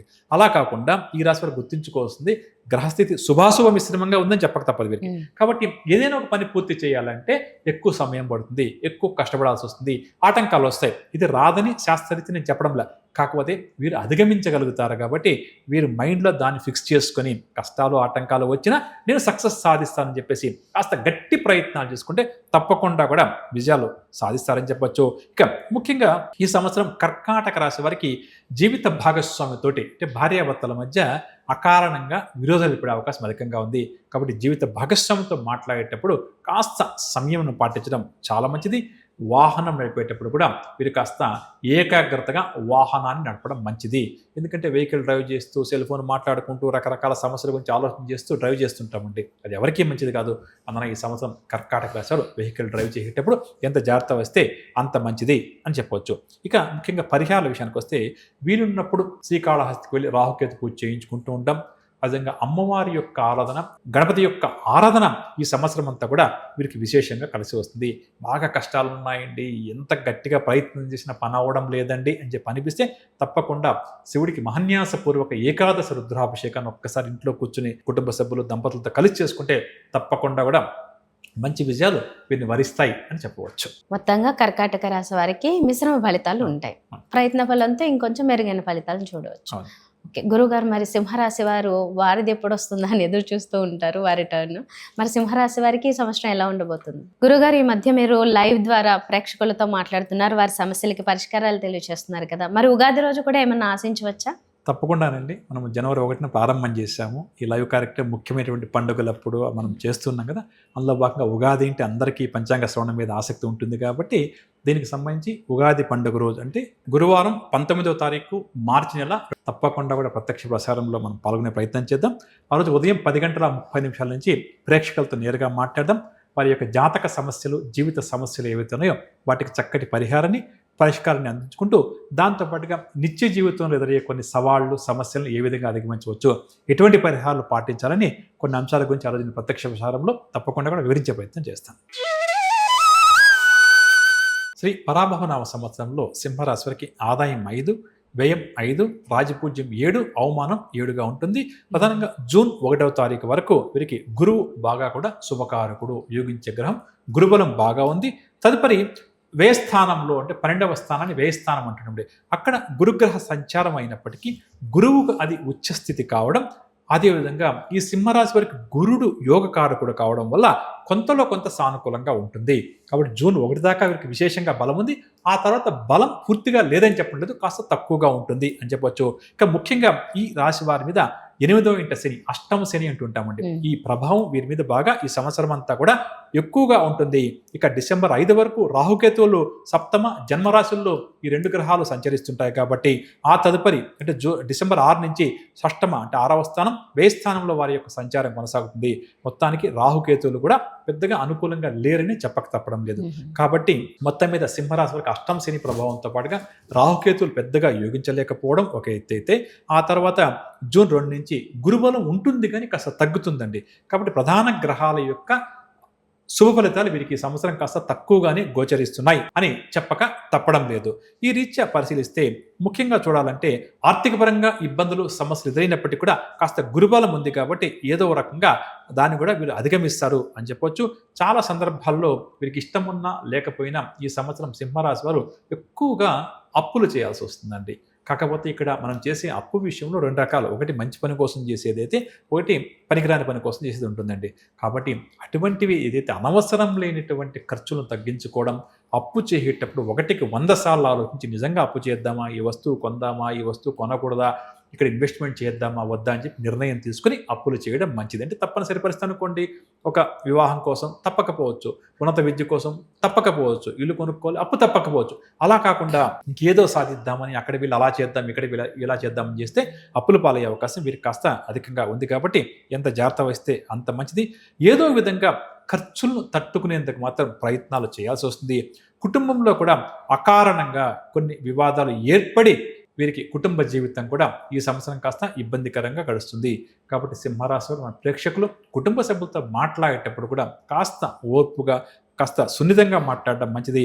కాకపోతే మనం ఇందాక చెప్పిన జూన్ 1వ తారీఖు వరకు శుభకార్యాలు నిర్వహించే అవకాశం అధికంగా ఉంది, గురుబలంగా ఉంది. కాబట్టి వరకు ఏదైనా పనులు చేయాలి, నిర్ణయాలు తీసుకోవాలని చెప్పి అనుకుంటే జూన్ 1వ తారీఖు లోపల నిర్ణయాలు తీసుకుంటే సరిపోతుందని చెప్పవచ్చు. ఇక ఎదుటి వారిని ఆకర్షించి తమ పనులు తాము చేసుకునేటప్పుడు ముఖ్యంగా ఈ రాశి వారు ఈ సంవత్సరం తెలివితేటలతో వ్యవహరించాలి. ఎదుటి వ్యక్తులతో మాట్లాడేటప్పుడు వారు ఎంత పై స్థాయి వారు కావచ్చు, కింది స్థాయి వారు కావచ్చు అండి, మాట్లాడేటప్పుడు కాస్త సున్నితంగా జాగ్రత్తగా మాట్లాడమే వీరికి అద్భుతమైన పరిహారంగా చెప్పవచ్చు. అంటే వీరు మాట్లాడే మాటల వల్ల సమస్యలు వచ్చే అవకాశం అధికంగా ఉంది. ఇక దాంతోపాటుగా ఈ రాహుగ్రహ సంచారం వల్ల జీవిత భాగస్వామ్యంతో విభేదాలు, వ్యాపారస్తులకైతే వారి యొక్క భాగస్వాములతో కొద్దిగా విభేదాలు ఏర్పడే అవకాశం ఉంది. కాబట్టి మొత్తం మీద ఈ రాశి వారికి శ్రీ పరాభవనామ సంవత్సరంలో ఓర్పు, సహనం ఈ రెండు ప్రధానమైనటువంటి ఆయుధాలుగా చెప్పక తప్పడం లేదు. దీన్ని గుర్తుంచుకోవాలి. ఇక విద్యార్థుల విషయానికి వస్తే ఈ సంవత్సరం ద్వితీయార్థంలో వీరు శుభవార్తలు అందుకుంటారు. అష్టం శని ప్రభావం వల్ల ఆరోగ్య సమస్యలు ఏర్పడతాయి, వైద్య ఖర్చులు కూడా అధికమవుతుంది. కాబట్టి దీన్ని కూడా గుర్తుంచుకోవాలి. ముఖ్యంగా ఈ కీళ్ల నొప్పులు లాంటివి ఎక్కువగా వచ్చే అవకాశం ఉంది. వాత సంబంధిత రుగ్మతలు అంటామండి, అవి కూడా ఎక్కువగా వచ్చే అవకాశం ఉంది. అదేవిధంగా ఎదుటివారి విషయంలో అనవసరంగా జోక్యం చేసుకోవడం వల్ల కూడా మాట పడాల్సిన పరిస్థితులు ఎక్కువగా ఈ రాశి వారికి ఈ పరాభవనామ సంవత్సరంలో కనిపిస్తున్నాయి. అదేవిధంగా వీరు తీసుకునే నిర్ణయాలకు మొట్టమొదట కుటుంబ సభ్యులు కాస్త అభ్యంతరాన్ని చెప్పినా, వద్దని చెప్పినా తర్వాత వారు అంగీకరిస్తారు. కాబట్టి ఏదైనా ఒక నిర్ణయం తీసుకోవాలని చెప్పి అంటున్నప్పుడు కుటుంబ సభ్యులతో మాట్లాడుతుంటాం. వారు వద్దంటే కోప్పడకండి, కాస్త కూర్చొని ఎందుకు ఈ నిర్ణయం తీసుకున్నాము, ఎందుకు ఈ పని చేయాల్సి వస్తుందని చెప్పి వారికి వివరించి చెప్తే తప్పకుండా కూడా వారు కూడా అంగీకరిస్తారు అని చెప్పవచ్చు. ఎప్పుడైతే మన మీద చెప్పంగానే కుటుంబ సభ్యులు వద్దు అన్నారో మనకు కోపం వస్తుందని, అలా వీరికి రాకూడదు, ఎవరికి రాకూడదు, ముఖ్యంగా వీరికి రాకూడదు. నచ్చజెప్పే ప్రయత్నం చేయడం చాలా మంచిది. ఇక ఒక చిన్నటి స్నేహితుడిని చాలా కాలం తర్వాత ఈ సంవత్సరం కలుసుకొని ఆనందంగా గడిపే ప్రయత్నం చేస్తారు. తీర్థయాత్రలు ఎంత ఎక్కువగా చేస్తే వీరికి అన్ని విధాలుగా కూడా అంత మంచిది. వ్యాపారస్తులకు లాభ నష్టాలు సమానంగా ఉంటుంది. పెట్టుబడుల విషయంలో కొన్ని సందర్భాల్లో వ్యాపారస్తులకు సందిగ్ధత ఏర్పడుతుంది. పెడదామా వద్దా, చేద్దామా వద్దని చెప్పేసి సందిగ్ధత ఏర్పడుతుంది. అయితే ద్వితీయార్థంలో కొద్దిగా వ్యాపారస్తులకు కలిసి వస్తుందని చెప్పొచ్చు. ఉద్యోగస్తులకు పదోన్నతులు ఊరిస్తాయి తప్ప అవి వాయిదా పడుతూనే ఈ సంవత్సరం అంతా కూడా గడిచిపోతుంది. ఈ మంత్ వస్తుంది, నెక్స్ట్ మంత్ వస్తుంది చెప్పి అనుకుంటూ ఉంటారు, కానీ అలా వాయిదా పడుతూ ఉంటుంది. దీంతో పాటుగా ఉద్యోగస్తులకు పని ఒత్తిడి ఇప్పటికే బాగా ఎక్కువగా ఉంటుంది, అది ఈ సంవత్సరం మరింత ఎక్కువ అవుతుంది. ఇక వ్యవసాయదారులకు మొదటి పంట అనుకూలిస్తుంది అని చెప్పవచ్చు. రాజకీయవేత్తలు తరచూ విదేశీ పర్యటనలు ఈ సంవత్సరం చేయాల్సి వస్తుంది. అదేవిధంగా ముఖ్యమైన వ్యవహారాల్లో గతంలో చేసినటువంటి తప్పిదాలను జాగ్రత్తగా ఒక్కసారి అంగీకరించి గుర్తించి వాటిని పరిష్కరించుకొని ముందుకు సాగే ప్రయత్నం చేయడం ఈ రాశి వారికి అందరికీ కూడా చాలా మంచిదే అని చెప్పవచ్చు. మొత్తం మీద గ్రహస్థితి అంతా సింహరాశి వారికి మనం జ్యోతిష్ శాస్త్రి చెప్పాలంటే గోచారీతి అంత అనుకూలంగా లేదు. మళ్ళీ వ్యక్తిగత జాతకం కూడా ఉంటుంది, అది వేరే విషయం. ఇక్కడ రాశి ఫలాల గురించి మనం మాట్లాడుతున్నాం, దీన్ని గుర్తుంచుకోవాలి. ప్రధానంగా కూడా ఈ సింహరాశి వారికి ఈ సంవత్సరం కావాల్సింది డబ్బు ఖర్చు చేసేటప్పుడు కానీ, కీలక నిర్ణయాలు తీసుకునేటప్పుడు కానీ, కుటుంబ సభ్యులతో ఏదైనా ఒక విషయం చెప్పేటప్పుడు కానీ, ఎదుటి వాళ్ళతో మాట్లాడేటప్పుడు కానీ కాస్త అప్రమత్తంగా మెలగడం చాలా మంచిది. ఇదే వీరికి ప్రధానమైనటువంటి పరిహారంగా చెప్పవచ్చు. దీంతో పాటుగా అప్పుడప్పుడు శనికి తైలాభిషేకం చేయించుకోవడం, శని గ్రహానికి సంబంధించిన జపాలు చేయించుకోవడం, రాహుకేతు పూజలు చేయించుకుంటూ ఉండడం ఈ సంవత్సరం అంతా చాలా మంచిది. ఏది అయినప్పుడు కూడా దుర్గా అమ్మవారి యొక్క ఆరాధన కూడా ఈ సంవత్సరం అంతా వీరు చేస్తూ ఉంటే తప్పకుండా కూడా అద్భుతమైన ఫలితాలను సాధించే శక్తి ఆ తల్లి వీరికి ప్రసాదిస్తుంది అని చెప్పవచ్చు. మొత్తంగా సింహరాశి వారు అతి జాగ్రత్తగా ఉండాలి. శని లాంటి వారికి ఎక్కువగా పరిహారాలు చేసుకుంటూ ముందుకు వెళ్లాల్సి ఉంటుంది. గురుగారు, తదుపరి కన్యా రాశి వారికి సంవత్సరం ఎలా ఉండబోతుంది? తప్పకుండా అండి. శ్రీ పరాభవనామ సంవత్సరంలో కన్యా రాశి వారికి గోచార గ్రహ సంచార రీత్యా జరగబోయే శుభాశుభ ఫలితాల విషయానికి వస్తే ఆదాయం 8, వ్యయం 11, రాజ్యపూజ్యం 3, అవమానం 3గా ఉంటుంది. ముఖ్యంగా గురుగ్రహం జూన్ 1వ తేదీ వరకు దశమ స్థానంలోను, తదుపరి జూన్ 2వ తారీఖు నుంచి లాభస్థానంలో సంచారం ఉంటుంది. అయితే మూర్తి మంత్రం చేత ఈ గురువు వీరికి మిశ్రమ ఫలితాలనే అందివ్వబోతున్నాడు అని చెప్పొచ్చు. ఇక శనిగ్రహం విషయానికి వస్తే ఈ ఏడాదంతా కూడా సప్తమ స్థానంలోనే శనిగ్రహ సంచారం కొనసాగుతుంది. రాహుకేతుల విషయానికి వస్తే డిసెంబర్ 5 వరకు షష్టమ వ్యయస్థానాల్లో, తదుపరి పంచమ లాభస్థానంలో సంచరిస్తారు. ఈ గ్రహాలు అంటే రాహుకేతులు వీరికి చాలా వరకు కూడా అనుకూల ఫలితాలని ఇస్తారని చెప్పొచ్చు. ముఖ్యంగా ఈ రాశి వారికి ఈ సంవత్సరం ఆధ్యాత్మిక చింతన బాగా కూడా అధికమవుతుంది. తరచూ పుణ్యక్షేత్రాలు సందర్శించడం, ఇంట్లో ఎక్కువగా పూజలు, యజ్ఞయాగాది క్రతువులు ఎక్కువగా చేసుకోవడం గమనించవచ్చు. ఆర్థిక పరంగా కొంత వెసులుబాటు కలిగినప్పటికీ కూడా ఏదో ఒక అవసరం కోసం అప్పుడప్పుడు కూడా ఈ సంవత్సరం వీరు కూడా అప్పు చేయాల్సి వస్తుంది. అంటే పెద్దగా అప్పులు కాదు, కానీ అప్పులైతే చేయాల్సి వస్తుంది. ఇదే సమయంలో ఏమవుతుందంటే వీరి అవసరాలు కూడా బాగా పెరిగిపోతాయి. కాబట్టి వీటిని సమన్వయం చేసుకోవడానికి కొంత ఇబ్బంది పడాల్సి వస్తుంది. దీంతో పాటుగా ఈ సంవత్సరం కన్యా రాశి వారికి సంతాన పరంగా కూడా ఖర్చులు కానీ, ఇబ్బందులు కానీ, సమస్యలు లాంటివి కానీ ఎదురయ్యే అవకాశం అధికంగా ఉంది. కుటుంబ బాధ్యతలు కూడా బాగా వీరికి అధికమవుతుంది. అలాగే శని ప్రభావం కారణంగా ప్రధానంగా భార్యాభర్తల మధ్య కలహాలు ఏర్పడే అవకాశం అధికంగా ఉంది. కాబట్టి కన్యరాశి వారు వివాహిత దంపతులు ఎవరైతే ఉన్నారో భార్యాభర్తలు ఈ విషయాన్ని గుర్తుంచుకొని అనవసరంగా ప్రతిదానికి చికాకు పడడం, గొడవ పడడం లాంటివి చేయకుండా కాస్త ఓర్పుగా, కాస్త నేర్పుగా ముందుకు వెళ్ళడం చాలా మంచిదని చెప్పవచ్చు. ఇక జూన్ 2వ తారీఖు నుంచి గురువు లాభస్థానంలో సంచారం వల్ల ఎట్టకేలకు మొండి బకాయిలు లాంటివి ఏదన్నా ఉంటే, అంటే వీళ్ళకి రావాల్సిన డబ్బు ఏదన్నా ఉంటే ఆ తర్వాత వచ్చే అవకాశం ఉంది. కాబట్టి ప్రయత్నించడం చాలా మంచిది అని చెప్పొచ్చు. ఇక జూన్ 2వ తారీఖు నుంచి డబ్బు మాత్రం అవసరాలు బాగా పెరిగినప్పటికీ ఏదో రకంగా సమయానికి వీరికి చేతికి అంతూనే ఉంటుందని చెప్పొచ్చు. అదేవిధంగా ఎవరైతే జూన్ 2వ తారీఖు తర్వాత తమ సంతానం భవిష్యత్తు గురించి చేస్తూ బాధపడతారో అటువంటి వారు సువార్తలు అందుకుంటారు. అదేవిధంగా చేపట్టిన ప్రతి కార్యక్రమాన్ని కూడా ఈ రాశి వారు దిగ్విజయంగా పూర్తి చేస్తారు. స్థిరాస్తి విషయంలో చిక్కులు, సమస్యలు ఏర్పడినా తెలివితేటలతో బయటపడే ప్రయత్నం చేస్తారు. అదేవిధంగా నిరుద్యోగులు ఎవరైతే ఉద్యోగ అన్వేషణ చేస్తారో అటువంటి వారికి కూడా జూన్ 2వ తారీఖు నుంచి విశేషంగా కలిసి వస్తుంది. వ్యాపారస్తులు, వాణిజ్యవేత్తలకు కూడా మంచి లాభాలు కనిపిస్తాయి. ముఖ్యంగా భాగస్వామ్య వ్యాపారాలు కలిసి వస్తాయి. కాకపోతే ఈ శనిగ్రహ ప్రభావం వల్ల భాగస్వామ్య వ్యాపారస్తుల మధ్య చిన్న చిన్న మనస్పర్ధలు లాంటివి తలెత్తే అవకాశం అధికంగా ఉంది. ఇక ఉద్యోగస్తులు ఎవరైతే పదోన్నతుల కోసం ఎదురు చూస్తున్నారో అటువంటి వారు, ఇంక్రిమెంట్స్ కోసం ఎవరైతే ఎదురు చూస్తున్నారో అటువంటి వారు, ట్రాన్స్ఫర్స్ కోసం ఎవరైతే ఎదురు చూస్తున్నారో అటువంటి వారు సువార్తలు అందుకుంటారు. అంటే మొత్తం మీద ఉద్యోగస్తులకి సంవత్సరం బాగానే ఉంది. పారిశ్రామికవేత్తలు, లాయర్లు, వైద్య రంగం వారు, సాంకేతిక రంగం వారికి చక్కటి గుర్తింపు, మంచి నేమ్ అండ్ ఫేమ్ లభించే అవకాశం కూడా ఈ సంవత్సరం అధికంగా ఉంది. ఇక విద్యార్థులు కూడా మంచి మార్క్స్ సాధిస్తారు. భవిష్యత్తులో ఏం చేయాలి అని ఒక నిర్ణయం కూడా తీసుకుంటారు. కన్యరాశి వ్యవసాయదారుల విషయానికి వస్తే 2 పంటలు కూడా వీరికి అనుకూలిస్తాయి అని చెప్పవచ్చు. ముఖ్యంగా వీరు ఏప్రిల్ 2 నుంచి మే 11 మధ్య ఎంత జాగ్రత్త వహిస్తే అంత మంచిది. ఆరోగ్య సమస్యలు బాగా కూడా బాధించే అవకాశం అధికంగా ఉంది. ముఖ్యంగా నరాలు, చర్మ సంబంధిత రుగ్మతలు ఎక్కువగా ఆ సమయంలో బాధించే అవకాశం ఉంది. అవసరం అనుకుంటే వైద్యుని కలవాలి. అదేవిధంగా అదే సమయంలో సోదరవర్గం వారితో కలహాలు కూడా ఏర్పడే అవకాశం ఉంది అని చెప్పొచ్చు.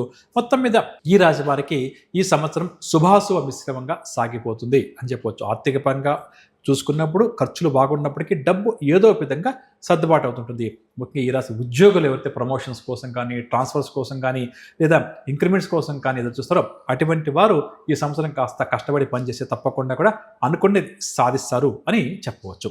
పరిహార విషయానికి వస్తే ముఖ్యంగా వీరు సుబ్రహ్మణ్య స్వామి వారి యొక్క ఆరాధన, దాంతోపాటుగా శివారాధన ఈ సంవత్సరం అంతా కూడా ప్రత్యేకంగా చేస్తూ ఉంటాం. వీలైనప్పుడు కాస్త అన్నదానం చేస్తూ ఉండడం కూడా వీరికి చాలా మంచి పరిహారంగా చెప్పవచ్చు. మొత్తానికి కన్యా రాశి వారికి మిశ్రమ ఫలితాలు ఉంటాయి. ఓకే గురుగారు, మరి తులారాశి వారు ఎదురు చూస్తూ ఉంటారు, వారికి ఏ విధంగా ఉంటుంది ఈ సంవత్సరం? ఈ సంవత్సరం తులారాశి వారికి ఆదాయం 5, వ్యయం 14, రాజపూజ్యం 6, అవమానం 3గా ఉంటుంది. ప్రధానంగా ఈ సంవత్సరం అంతా కూడా గురువు బాగా కూడా వీరికి యోగిస్తాడు అని ఒక్క మాటలో చెప్పొచ్చు. జూన్ 1వ తారీఖు వరకు భాగ్యస్థానంలో, తదుపరి దశమ స్థానంలో ఉచ్చస్థితి సంచారం వీరికి అత్యంత శుభప్రదంగా గడుస్తుంది. కాబట్టి ఈ పరాభవనామ సంవత్సరంలో తులారాశి వారికి గురుబలం బాగా ఎక్కువగా ఉంది. ఇక శని విషయానికి వస్తే ఈ సంవత్సరం అంతా కూడా షష్టమ స్థానం, 6వ ఇంట శని సంచారం గోచారీత్యా చాలా మంచిది కాబట్టి మంచి ఫలితాన్ని ఇస్తాడు. అలాగే రాహుకేతుల విషయానికి వస్తే ప్రధానంగా కూడా డిసెంబర్ 5 వరకు పంచమ లాభస్థానంలో, తదుపరి డిసెంబర్ 6 నుంచి చతుర్థ దశమ స్థానంలో సంచరిస్తారు. కాబట్టి మొత్తం మీద ఈ సంవత్సరం ఈ రాశి వారికి గోచారీత్యా శుభ ఫలితాలు ఎక్కువగాను, అశుభ ఫలితాలు చాలా తక్కువగా ఉంటాయి. ముఖ్యంగా డబ్బుకు ఎటువంటి లోటు లేకుండా ఈ సంవత్సరం గడుస్తుంది. డబ్బు సమయానికి చేతిలో లేదు, నాకు ఈ అవసరం వచ్చింది, ఈ కష్టం వచ్చింది అని చెప్పి అనుకున్న సమయానికి ఏదో విధంగా డబ్బు వీరి చేతికి అంతూ ఉంటుంది. దీనివల్ల ఆర్థిక పరంగా పెద్ద ఇబ్బంది లేకుండానే గడుస్తుందని చెప్పొచ్చు. రుణ బాధలు కూడా చాలా వరకు తగ్గుముఖం పడుతుంది. ఎవరైతే గతంలో రుణాలు చేశారో ఆ రుణం తీర్చాలి అని చెప్పి అనుకున్నారో అటువంటి వారికి కూడా ఈ సంవత్సరం రుణాలు తీరే అవకాశం ఉంది. కుటుంబ సభ్యులతో సత్సంబంధాలు కూడా నెలకొనే అవకాశం అధికంగా ఉంది. గత కొంతకాలంగా ఎవరైతే కాస్త వైరాగ్యంగా గడుపుతున్నారో, ఈ జీవితం ఇంతే, నేను ఇంతే అని చెప్పి అనుకున్నారో అటువంటి వారు ఈ ఏడాది రెట్టించిన ఉత్సాహంతో గడిపే ప్రయత్నం చేయడం మంచిది. అంటే కొన్ని సందర్భాల్లో గ్రహానుకూలత మనకు సరిగ్గా లేకపోతే, చేసేదేమి కలిసి రాకపోతే ఒక రకమైన నిరాశ వస్తుందండి. అటువంటి నిరాశలో ఉన్నటువంటి ఈ తులారాశి వారు దయచేసి ఈ రోజు నుంచి, అంటే పరాభవన సంవత్సరం ప్రారంభమైన రోజు నుంచి దాన్ని వదిలిపెట్టి రెట్టించిన ఉత్సాహంతో నాకు ప్రధాన గ్రహాలన్నీ కూడా అనుకూలంగా ఉంది, నేను పనులన్నీ కూడా విజయవంతంగా చేస్తాను, మంచి సక్సెస్ సాధిస్తా అని చెప్పి సంకల్పం చెప్పుకుని ముందుకు వెళ్ళడం చాలా మంచిది అని చెప్పవచ్చు. ఇక అందరినీ మెప్పించే నేర్పరితనం కూడా వీరికి ప్రాప్తిస్తుంది. దీనివల్ల ఏంటంటే ఎదుటి వ్యక్తితో ఎలా మాట్లాడాలి, ఎప్పుడు మాట్లాడిన విషయంలో కూడా వీరు మంచి విజయాలు సాధిస్తారు. ఆత్మీయులు, బంధువుల నుంచి తరచూ ఆహ్వానాలు, వర్తమానాలు అందుకుంటారు. శత్రువులు కూడా వీరితో రాజీ మార్గానికి వచ్చే ప్రయత్నం చేస్తారు. ఇక విలువైన వాహనాలు కానీ, ఖరీదైన బంగారు ఆభరణాలు లాంటివి కొనాలి అని చెప్పి అనుకున్న వారి కోరిక కూడా ఈ సంవత్సరం నెరవేరుతుంది. అదేవిధంగా స్థిరాస్తి విషయంలో కొంతకాలంగా ఎదుర్కొంటున్నటువంటి సమస్యలు కూడా ఈ సంవత్సరం తీరే అవకాశం ఉంది. ముఖ్యంగా ఈ గురుగ్రహం యొక్క ఉచ్చస్థితి జూన్ 2 నుంచి ఏదైతే ప్రారంభమవుతుందో ఇక్కడ ప్రధానంగా కూడా మంచి అవకాశాలు వీరికి లభించే అవకాశం ఉంది. కాబట్టి ఈ 3 మాసాలు కాస్త ఇబ్బందిగా ఉన్నా బాగుంది, కాస్త ఇబ్బందిగా ఉంది. కానీ జూన్ 2 నుంచి విశేషంగా కలిసి వస్తుంది కాబట్టి వీరు మానసికంగా, శారీరకంగా దానికి సంసిద్ధులు అవ్వడం మంచిదని చెప్పవచ్చు. ఇక విద్యార్థులు కూడా ఆశించిన దానికన్నా కూడా మంచి ర్యాంక్స్ రావడం వల్ల సంతోషపడతారు, ఆశ్చర్యపోతారు. నిరుద్యోగులు ఎవరైతే ఉద్యోగ ప్రయత్నాలు చేస్తారో అటువంటి వారికి కోరిక కూడా ఈ సంవత్సరం నెరవేరుతుంది. ప్రధానంగా ఈ సంవత్సరం వీరికి ఎదురయ్యేటటువంటి సందేహాలు, అనుమానాలను పెద్దలను సంప్రదించి నివృత్తి చేసుకోవడం చాలా మంచిది. ప్రతి నిర్ణయం వెనక వీరికి కుటుంబ సభ్యులు కానీ, వీరు గురువుగా భావించే వ్యక్తుల యొక్క నిర్ణయాలు కూడా ఉంటాయి అని చెప్పొచ్చు. శుభకార్యాలు ఇచ్చే మాత్రం ధన వ్యయం బాగా ఎక్కువగా ఉంటుంది. కాబట్టి దీన్ని కొంచెం గుర్తుంచుకొని ముందుకు వెళ్ళడం చాలా మంచిదని చెప్పొచ్చు. దైవ కార్యక్రమాల్లో కూడా చురుగ్గా పాల్గొంటారు. శనిగ్రహం శుభగ్రహం అని చెప్పుకున్నాం ఇందాక. 6వ స్థానంలో గోచారించే శని సంచారం మంచిదే. కాకపోతే 6వ స్థానం అనారోగ్య సమస్యలు కలిగించేటువంటి స్థానం కాబట్టి ఆరోగ్యపరంగా కొద్దిగా ఈ సంవత్సరం కూడా వీరికి ఇబ్బందులు ఎదురవుతాయి. కాబట్టి వైద్య పరీక్షలు మాత్రం తప్పకుండా తులాసులు చేయించుకుంటూ ఉంటే సరిపోతుంది. వ్యాపార, వాణిజ్య వర్గాల వరకు తగినంత లాభాలు చేతికంతాయి. నూతన భాగస్వాములతో ఒప్పందాలు కూడా చేసుకుంటారు. ఉద్యోగస్తులు ప్రధానంగా పెండింగ్లోని బకాయిలు ఏమన్నా ఉంటే అవి కూడా అందుకుంటారని చెప్పవచ్చు. అలాగే ప్రమోషన్స్ కోసం ఎవరైతే ప్రయత్నం చేస్తారో అటువంటి వారికి కూడా ఈ పరాభవన సంవత్సరం కాస్త అనుకూలంగా ఉంది కాబట్టి వారు కూడా సక్సెస్ సాధిస్తారని చెప్పొచ్చు. వ్యవసాయదారులకు 2 పంటల్లో కూడా సానుకూలంగా పండుతాయని చెప్పొచ్చు. కళారంగం వారికి, టెక్నికల్ రంగం వారికి చక్కటి గుర్తింపు లభిస్తుంది. క్రీడా రంగం వారు కూడా అనుకున్న లక్ష్యాలను ఈ సంవత్సరం సాధిస్తారు. ఇక ముఖ్యంగా డిసెంబర్ 5వ తారీఖు నుంచి రాహు యొక్క అర్ధాష్టమ స్థితి వల్ల చేసే పనులు కొద్దిగా అవాంతరాలు, ఆటంకాలు, వ్యయప్రయాసలు, అనవసరపు మానసిక ఆందోళన లాంటివి ఉంటుంది. వాటిని ఏమాత్రం కూడా పట్టించుకోకపోవడమే మంచిది అని చెప్పవచ్చు. ఇక మొత్తం మీద ఈ రాశి వారికి శుభాశుభ ఫలితాల విషయానికి వస్తే పర్సంటేజ్ చూస్తే సక్సెస్ రేట్ బాగా ఎక్కువగా ఉంటుందని చివరిగా చెప్పవచ్చండి. ఏదేమైనప్పుడు కూడా పరిహార విషయానికి వస్తే ప్రతినిత్యం కూడా వీరు సుందరకాండ పారాయణం చేయడం కానీ, లేక ప్రతినిత్యం కూడా ఆంజనేయ స్వామి వారి యొక్క ఆరాధన చేస్తూ స్వామివారి యొక్క దండకాన్ని కానీ, లేక హనుమాన్ చాలీసాను కానీ పఠిస్తూ ముందుకు సాగడం చాలా మంచిది. డిసెంబర్ 5 తర్వాత రాహుగ్రహానికి సంబంధించిన పరిహారాలు, కేతుగ్రహానికి సంబంధించిన పరిహారాలు చేయించుకోవడం కూడా వీరికి చాలా చాలా మంచిది అని చెప్పవచ్చు. మొత్తానికి తులారాశి వారికి అన్ని విధాలుగా బాగానే ఉంది, కానీ ఆరోగ్య విషయంలో కొంచెం జాగ్రత్త అవసరం అంతే. మనం చెప్పిన పరిహారాలు చేసుకుంటే కూడా సరిపోతుంది వాళ్ళకి. కానీ ఆరోగ్యం విషయంలో ఏమాత్రం నిర్లక్ష్యం వహించడం మంచిది కాదండి. వృశ్చిక రాశి వారికి ఈ సంవత్సరం ఆదాయం 11, వ్యయం 5, రాజపూజ్యం 2, అవమానం 6గా ఉంటుంది. ప్రధానంగా జూన్ 1వ తారీఖు వరకు గురుగ్రహం 8వ స్థానంలోను, తదుపరి 9వ స్థానం అంటే భాగ్యస్థానంలో సంచారం ప్రారంభమవుతుంది. శని 5వ స్థానంలో సంచారం వీరికి మంచిదని చెప్పవచ్చు. ఇక రాహుకేతువులు డిసెంబర్ 5 వరకు అర్ధాష్టమ, దశమ స్థానంలో సంచారం, తదుపరి తృతీయ భాగ్యస్థానంలోకి ప్రవేశిస్తారు.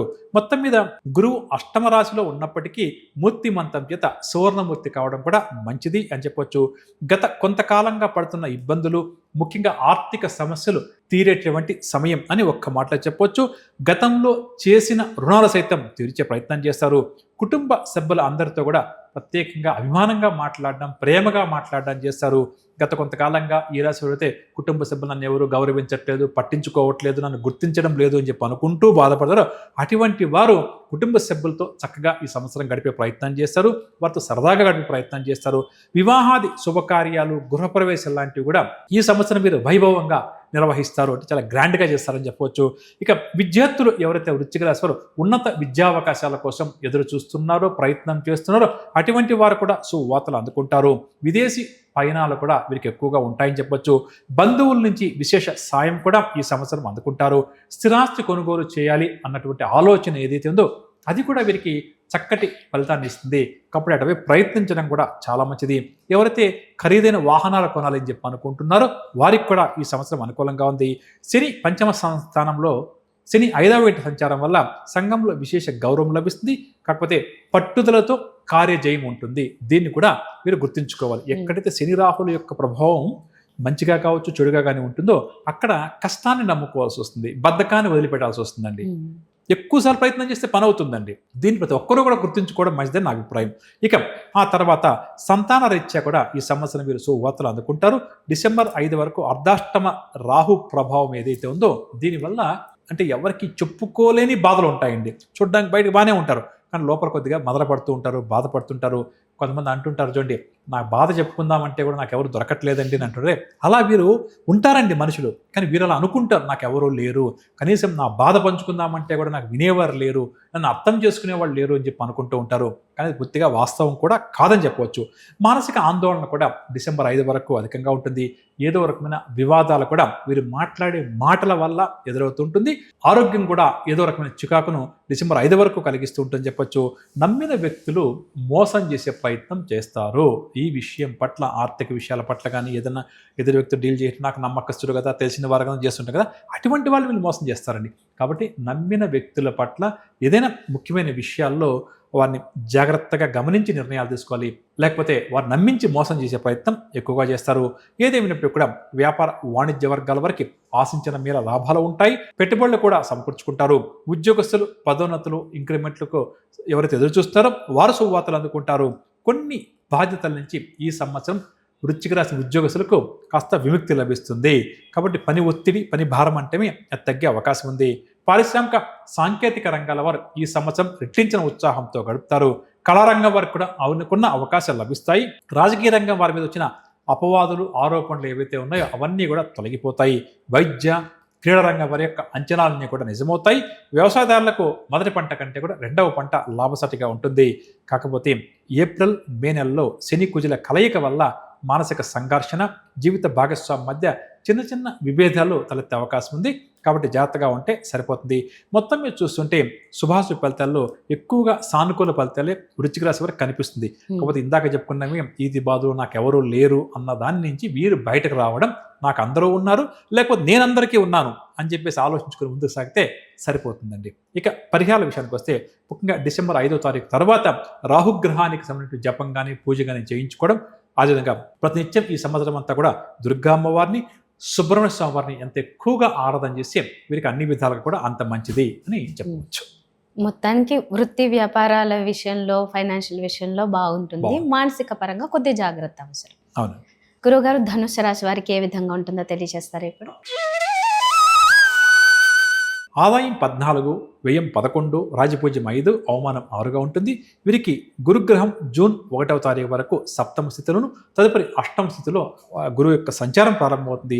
అష్టమ స్థితిలో ఉచ్చయందు సంచారం కొంత అనుకూలమైన, మొత్తానికి ఈ జూన్ 2 నుంచి ధనురాశి వారికి కాస్త గురుబలం కూడా తగ్గుతుంది అని చెప్పవచ్చు. శని సంవత్సరం అంతా కూడా 4వ ఇంట అర్ధాష్టమ శని సంచారం అంత మంచిది కాదని చెప్పవచ్చు. ఇది ఇబ్బందికరమైనటువంటి వాతావరణాన్ని సూచిస్తుంది. రాహుకేతువులు డిసెంబర్ 5 వరకు తృతీయ భాగ్యస్థానాల్లోనూ, తదుపరి ద్వితీయ అష్టమ స్థానాల్లో సంచరిస్తారు. మొత్తానికి వీరికి ఈ సంవత్సరం ఒక్క మాటలో చెప్పాలంటే మిశ్రమ ఫలితాలు మాత్రమే కనిపిస్తున్నాయి అని చెప్పవచ్చు. ప్రధానంగా ఈ ధనురాశి వారికి ఆదాయం విషయానికి వస్తే ఈ సంవత్సరం ఆశించినంతగా ఆదాయం కూడా ఉంటుందండి. వీరు ఏదైతే టార్గెట్ పెట్టుకొని నాకు నెలకు ₹1,00,000 కావాలని చెప్పి అనుకుంటే ఖచ్చితంగా సంపాదిస్తారు. కాకపోతే ఏదో అనవసరంగా, అనుకోకుండా ఊహించని ఖర్చులు రావడం, డబ్బన్నది నిలబెట్టుకోలేక చాలా ఇబ్బంది పడడం మనకు కనిపిస్తుంది. కాబట్టి ధనురాశి వారు ఆదాయం పెంచుకునేందుకు బాగా ప్రయత్నాలు చేయాలి. ఖర్చులను నియంత్రించుకునేందుకు కూడా ప్రయత్నాలు చేయాలండి. కొన్ని సందర్భాలు ఇంకా తప్పకపోవచ్చాము, కానీ ఖర్చులను కానీ వీరు నియంత్రించుకోలేకపోతే ఈ సంవత్సరం చివరికి వచ్చేసరికి ప్రధానంగా కూడా 10 లక్షలు సంపాదించా కదా, ఎంత మిగిలిందని చెప్తే ఏమీ మిగలదండి వీరికి. ఇది మాత్రం మీరు గుర్తుంచుకోవాలి. భగవంతుడి వల్ల ఆదాయానికి లోట్లేదు కాబట్టి ఇది సువార్తగానే చెప్పవచ్చు. ఇక కుటుంబ విషయానికి వస్తే కూడా ప్రతి విషయంలో కూడా కుటుంబ సభ్యులతో వాదోపవాదాలు ప్రతి నిత్యం కూడా వీరి ఇంట జరుగుతూనే ఉంటుంది. కాబట్టి దీన్ని కూడా గుర్తుంచుకోవాలి. తద్వారా సంబంధ బాంధవ్యాలకి ఇది కాస్త ఇబ్బందికరంగా మారే అవకాశం ఉంది. కాబట్టి దీనికి చిన్న సలహా ఏంటంటే కాస్త తగ్గి సంయమనంతో మెలగడం, మాట్లాడడం ఈ రాశి వారికి చక్కటి పరిహారంగా చెప్పవచ్చు. ఇక సంతాన పరంగా కూడా కొన్ని సమస్యలు, చికాకులు, ఖర్చులు లాంటివి ఎదురయ్యే అవకాశం ఉంది. తృతీయ రాహు భాగ్యస్థానంలో కేతువు కాస్త శుభాలను ఇస్తారు. కాకపోతే డిసెంబర్ 5 తర్వాత వీరు కూడా రాసులు మారుతున్నారు కాబట్టి వారు కూడా కాస్త చెడు స్థానాలకే వెళ్తున్నారని చెప్పొచ్చు. వివాహాది శుభకార్యాలు ఏమైనా చేయాలని చెప్పి అనుకుంటే ప్రథమార్థంలో చేయడమే వీరికి చాలా మంచిది. డిసెంబర్ లోపలే ముగించుకోవడం మంచిదండి. అలాగే స్థిరాస్తి కొనుగోలు ప్రయత్నాలు కూడా అనుకూలిస్తాయి.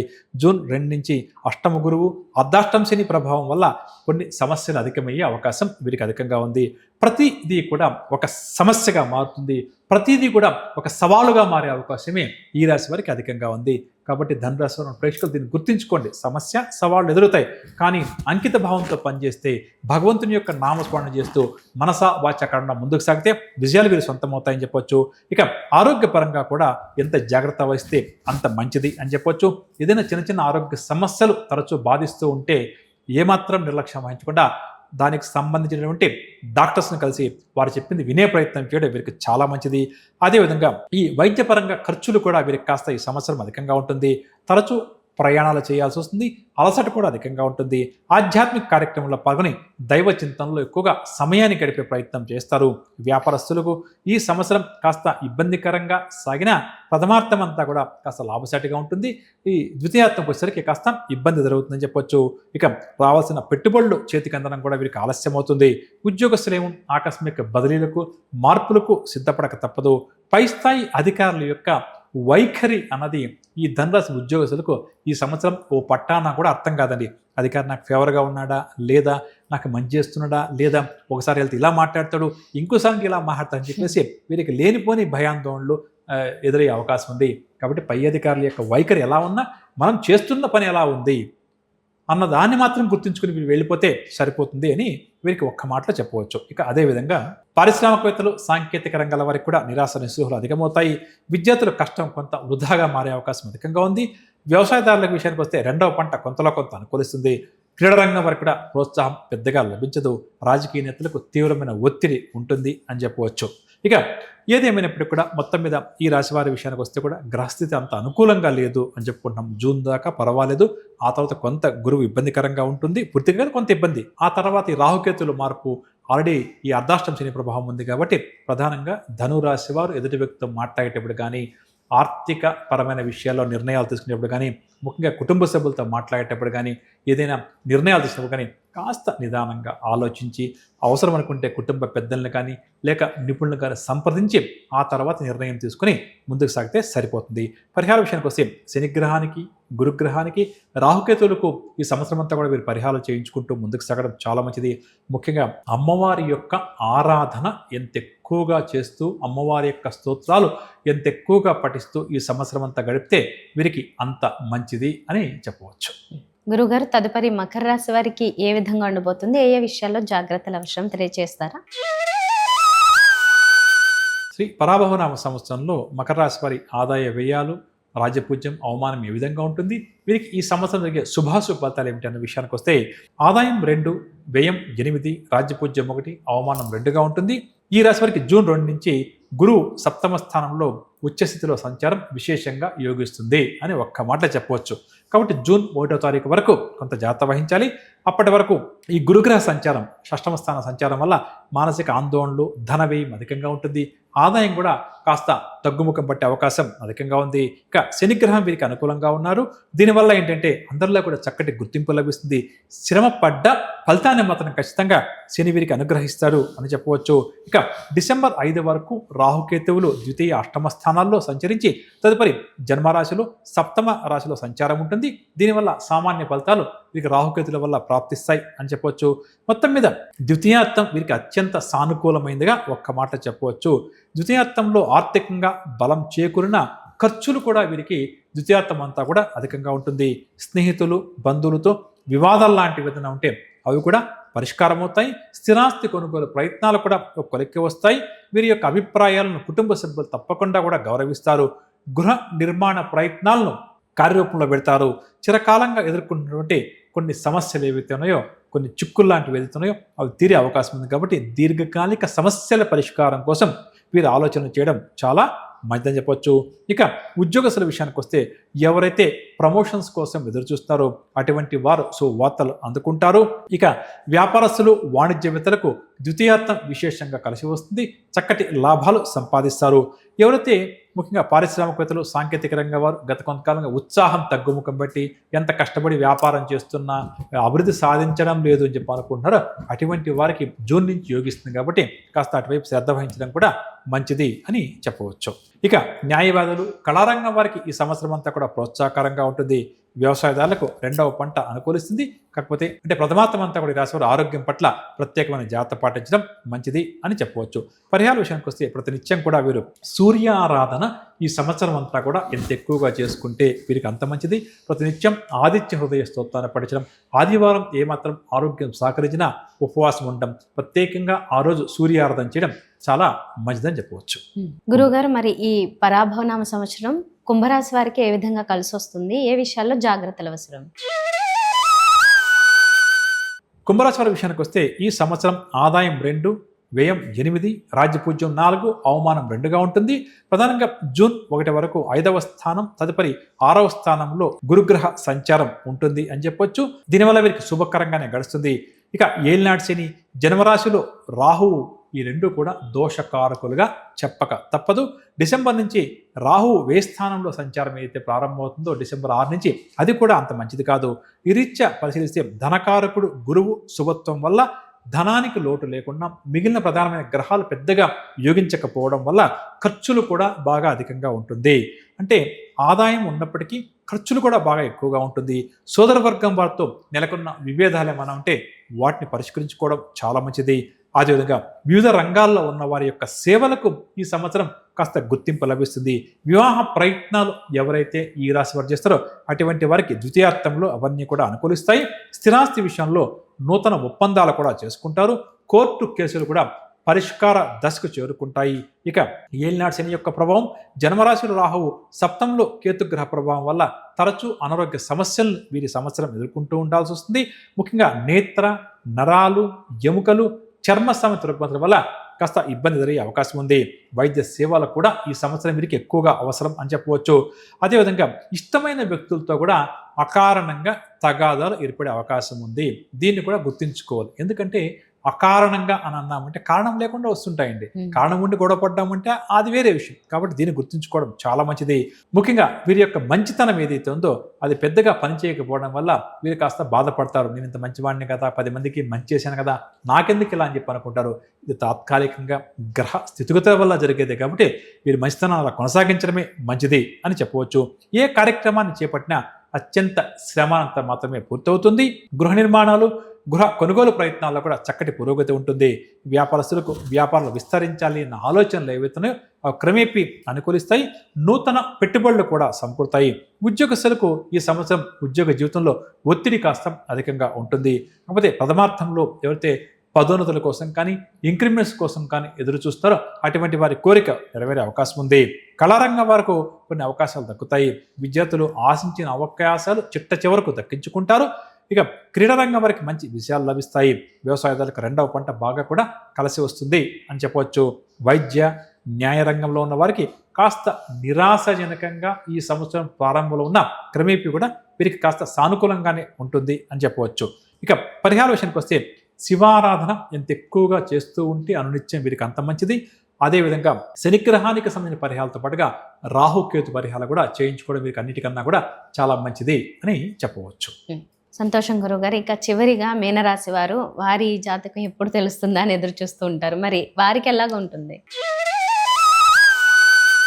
ఈ పరాభవన సంవత్సరంలో మీనరాశి వారికి జరగబోయే శుభాశుభ ఫలితాల విషయానికి వస్తే ఆదాయం 14, వ్యయం 11, రాజ్యపూజ్యం 7, అవమానం 2గా ఉంటుంది. వీరికి ప్రధానంగా గురుగ్రహం జూన్ 1 వరకు 4వ ఇంట, ఆ తదుపరి పంచమ స్థానంలో సంచారం ఏదైతే ఉందో ఇది వీరికి కొంతవరకు గురుబలం పెరిగే అవకాశం ఉంది అని చెప్పవచ్చు. ఇక జన్మరాశిలో శని అంటే ఏలినాటి శని ఏదైతే ఉందో అది ఒకటి, ఆ తర్వాత రాహుకేతులు డిసెంబర్ 5 వరకు వ్యయ 6వ స్థానాల్లో, తదుపరి లాభ 5వ స్థానంలో సంచరిస్తారు. ప్రధానంగా గురువు ఉచ్చస్థితిలో సంచారం వీరికి చాలా వరకు కూడా శుభఫలితాలు కనిపిస్తున్నాయి. అనూహ్యమైన ధనలాభాలు కూడా జూన్ 2 తర్వాత ఎక్కువగా ఉంటాయని చెప్పొచ్చు. సోదరులు ఆప్తులు కూడా వీరికి సహాయాన్ని అందించడంలో ముందుంటారు. కొన్ని ముఖ్యమైన వ్యవహారాల్లో ఈ సంవత్సరం వీరు క్రియాశీల పాత్ర పోషించే అవకాశం అధికంగా ఉంది. ఇక సంఘంలో క్రమేపీ కూడా విశేష గౌరవ ప్రతిష్టలు కూడా ఈ సంవత్సరం లభిస్తుంది. ఆశ్చర్యకరమైన రీతిలో వీరు తీసుకునే నిర్ణయాలు చూసి కుటుంబ సభ్యులు కూడా విస్మయాన్ని వ్యక్తం చేస్తారు అని చెప్పొచ్చు. మనసులో ఏవైతే ఆలోచనలు వస్తాయో వాటిని వెంటనే అమలు చేస్తారు. స్థిరాస్తి సమకూర్చునేందుకు ప్రయత్నాలు కూడా ముమ్మరం చేస్తారు. వివాహాది శుభకార్యాలు కూడా నిర్వహించే ప్రయత్నం ఎక్కువగా ఈ సంవత్సరం చేస్తారు. సంతాన మూలక శుభవార్తలు కూడా ఈ రాశి తల్లిదండ్రులు ఈ సంవత్సరం ఎక్కువగా అందుకుంటారు. ప్రధానంగా కూడా వీరికి ఈ గోచర రీత్యా ఏళ్నాడు శని యొక్క ప్రభావం వీరి మీద బాగా ఎక్కువగా ఉంది కాబట్టి, ప్రధానంగా ఈ జన్మరాశిలో శనిగ్రహ సంచారం ఉంది కాబట్టి దీనివల్ల ఎక్కువగా ఆలోచిస్తూ ఉంటారు. చిన్న చిన్న సమస్యను కూడా పెద్దదిగా చేసుకుని అంటే భూతత్వంలో చూస్తారన్నమాట. దానివల్ల ఏ సమస్య పరిష్కారం కాదనే భావన, భయం ఏర్పడుతుంది. కాబట్టి మీనరాశి వారు ముఖ్యంగా గుర్తుంచుకోవాల్సింది, ఏళ్నాడు శని ప్రభావం ఉన్నప్పటికీ కూడా గురువు ప్రధానంగా కూడా యోగిస్తాడు కాబట్టి ఎటువంటి సమస్య వచ్చినా పరిష్కారం అవుతుంది.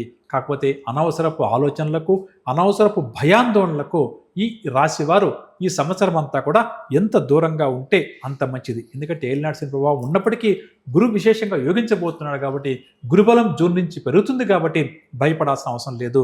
కాకపోతే ప్రధానంగా మీనరాశి వారు అనవసరమైనటువంటి ఆలోచనలు, అనవసరపు భయాందోళనలు, ఏదేదో ఊహించుకుంటూ ఎక్కడో ఏదో ప్రపంచంలో ఏదో జరిగితే కూడా తమకేదో జరిగినట్టు మీరు అన్వయించుకొని భయపడుతూ, బాధపడుతూ ఇతర వ్యక్తులను కూడా అదేవిధంగా భయపెడుతూ బాధపెడుతూ ఉంటారు. కాబట్టి దీన్ని పట్టించుకోకపోవడమే మంచిది. ఆ తర్వాత ఏదైనా ఒక ఫలితం సాధించాలి అంటే, సక్సెస్ రావాలి అని చెప్పి అనుకుంటే శ్రమానంతరం మాత్రమే ఫలితం లభిస్తుంది. చాకచక్యంగా, నేర్పుగా వ్యవహరించడం చాలా మంచిది. ఆరోగ్యపరంగా కూడా కొద్దిగా ఇబ్బందులు జరిగే అవకాశం అధికంగా ఉంది. అదేవిధంగా ఈ రాహుగ్రహ దోషం కూడా ఉంది కాబట్టి ప్రతి పనిలో కూడా ఆటంకాలు, వ్యయప్రయాసాలు తప్పకపోవచ్చు. కాకపోతే డిసెంబర్ 5 నుంచి రాహుకేతువులు మార్పు ఏదైతే ఉందో దాని ప్రభావం ప్రారంభమవుతుంది కాబట్టి కొద్దిగా శుభదాయకంగానే గడుస్తుంది.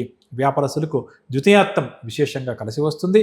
పెట్టుబడుల విషయంలో ఏ నిర్ణయం తీసుకున్నా కూడా ద్వితీయార్థంలో వ్యాపారస్తులకు కలిసి వస్తుందని చెప్పొచ్చు. ఉద్యోగస్తులకు కూడా ద్వితీయార్థం కాస్త అనుకూలంగానే మారుతుంది. పై స్థాయి అధికారుల రీత్యా కొన్ని సమస్యలు, ఒత్తిడులు ఎదురైనా తట్టుకొని నిలబడతారని చెప్పొచ్చు. రాజకీయ నేతలకు ఈ సంవత్సరం పదవులు ఊరిస్తాయి తప్ప చేతికి అందవు అని చెప్పొచ్చు. సాంకేతిక రంగం, పారిశ్రామిక రంగం వారికి కాస్త ఆశాజనకంగా ఉంటుంది. విద్యార్థులు శ్రమానంతరం మాత్రమే మంచి ఫలితాలు సాధిస్తారు. వ్యవసాయదారులకు 2వ పంట బాగా కూడా లాభిస్తుంది అని చెప్పవచ్చు. ముఖ్యంగా మీన రాశి వారు పాటించాల్సిన పరిహారాల విషయానికి వస్తే, ఎంత తొందరగా వీలైతే అంత తొందరగా శని, రాహుకేతులు ఈ 3 గ్రహాలకు జపం లాంటి కార్యక్రమాలు చేయించుకోవడం చాలా మంచిదని చెప్పొచ్చు. అదేవిధంగా శనివార నియమాలు ఎంత ఎక్కువగా పాటిస్తే వీరికి అంత మంచిది. శనివారం పూట ఉపవాసం ఉండడం, శనివారం పూట ఆంజనేయ స్వామి యొక్క ఆలయానికి కానీ లేక వెంకటేశ్వర స్వామి యొక్క ఆలయానికి కానీ వెళ్తూ ఉండడం చాలా మంచిది అని చెప్పవచ్చు.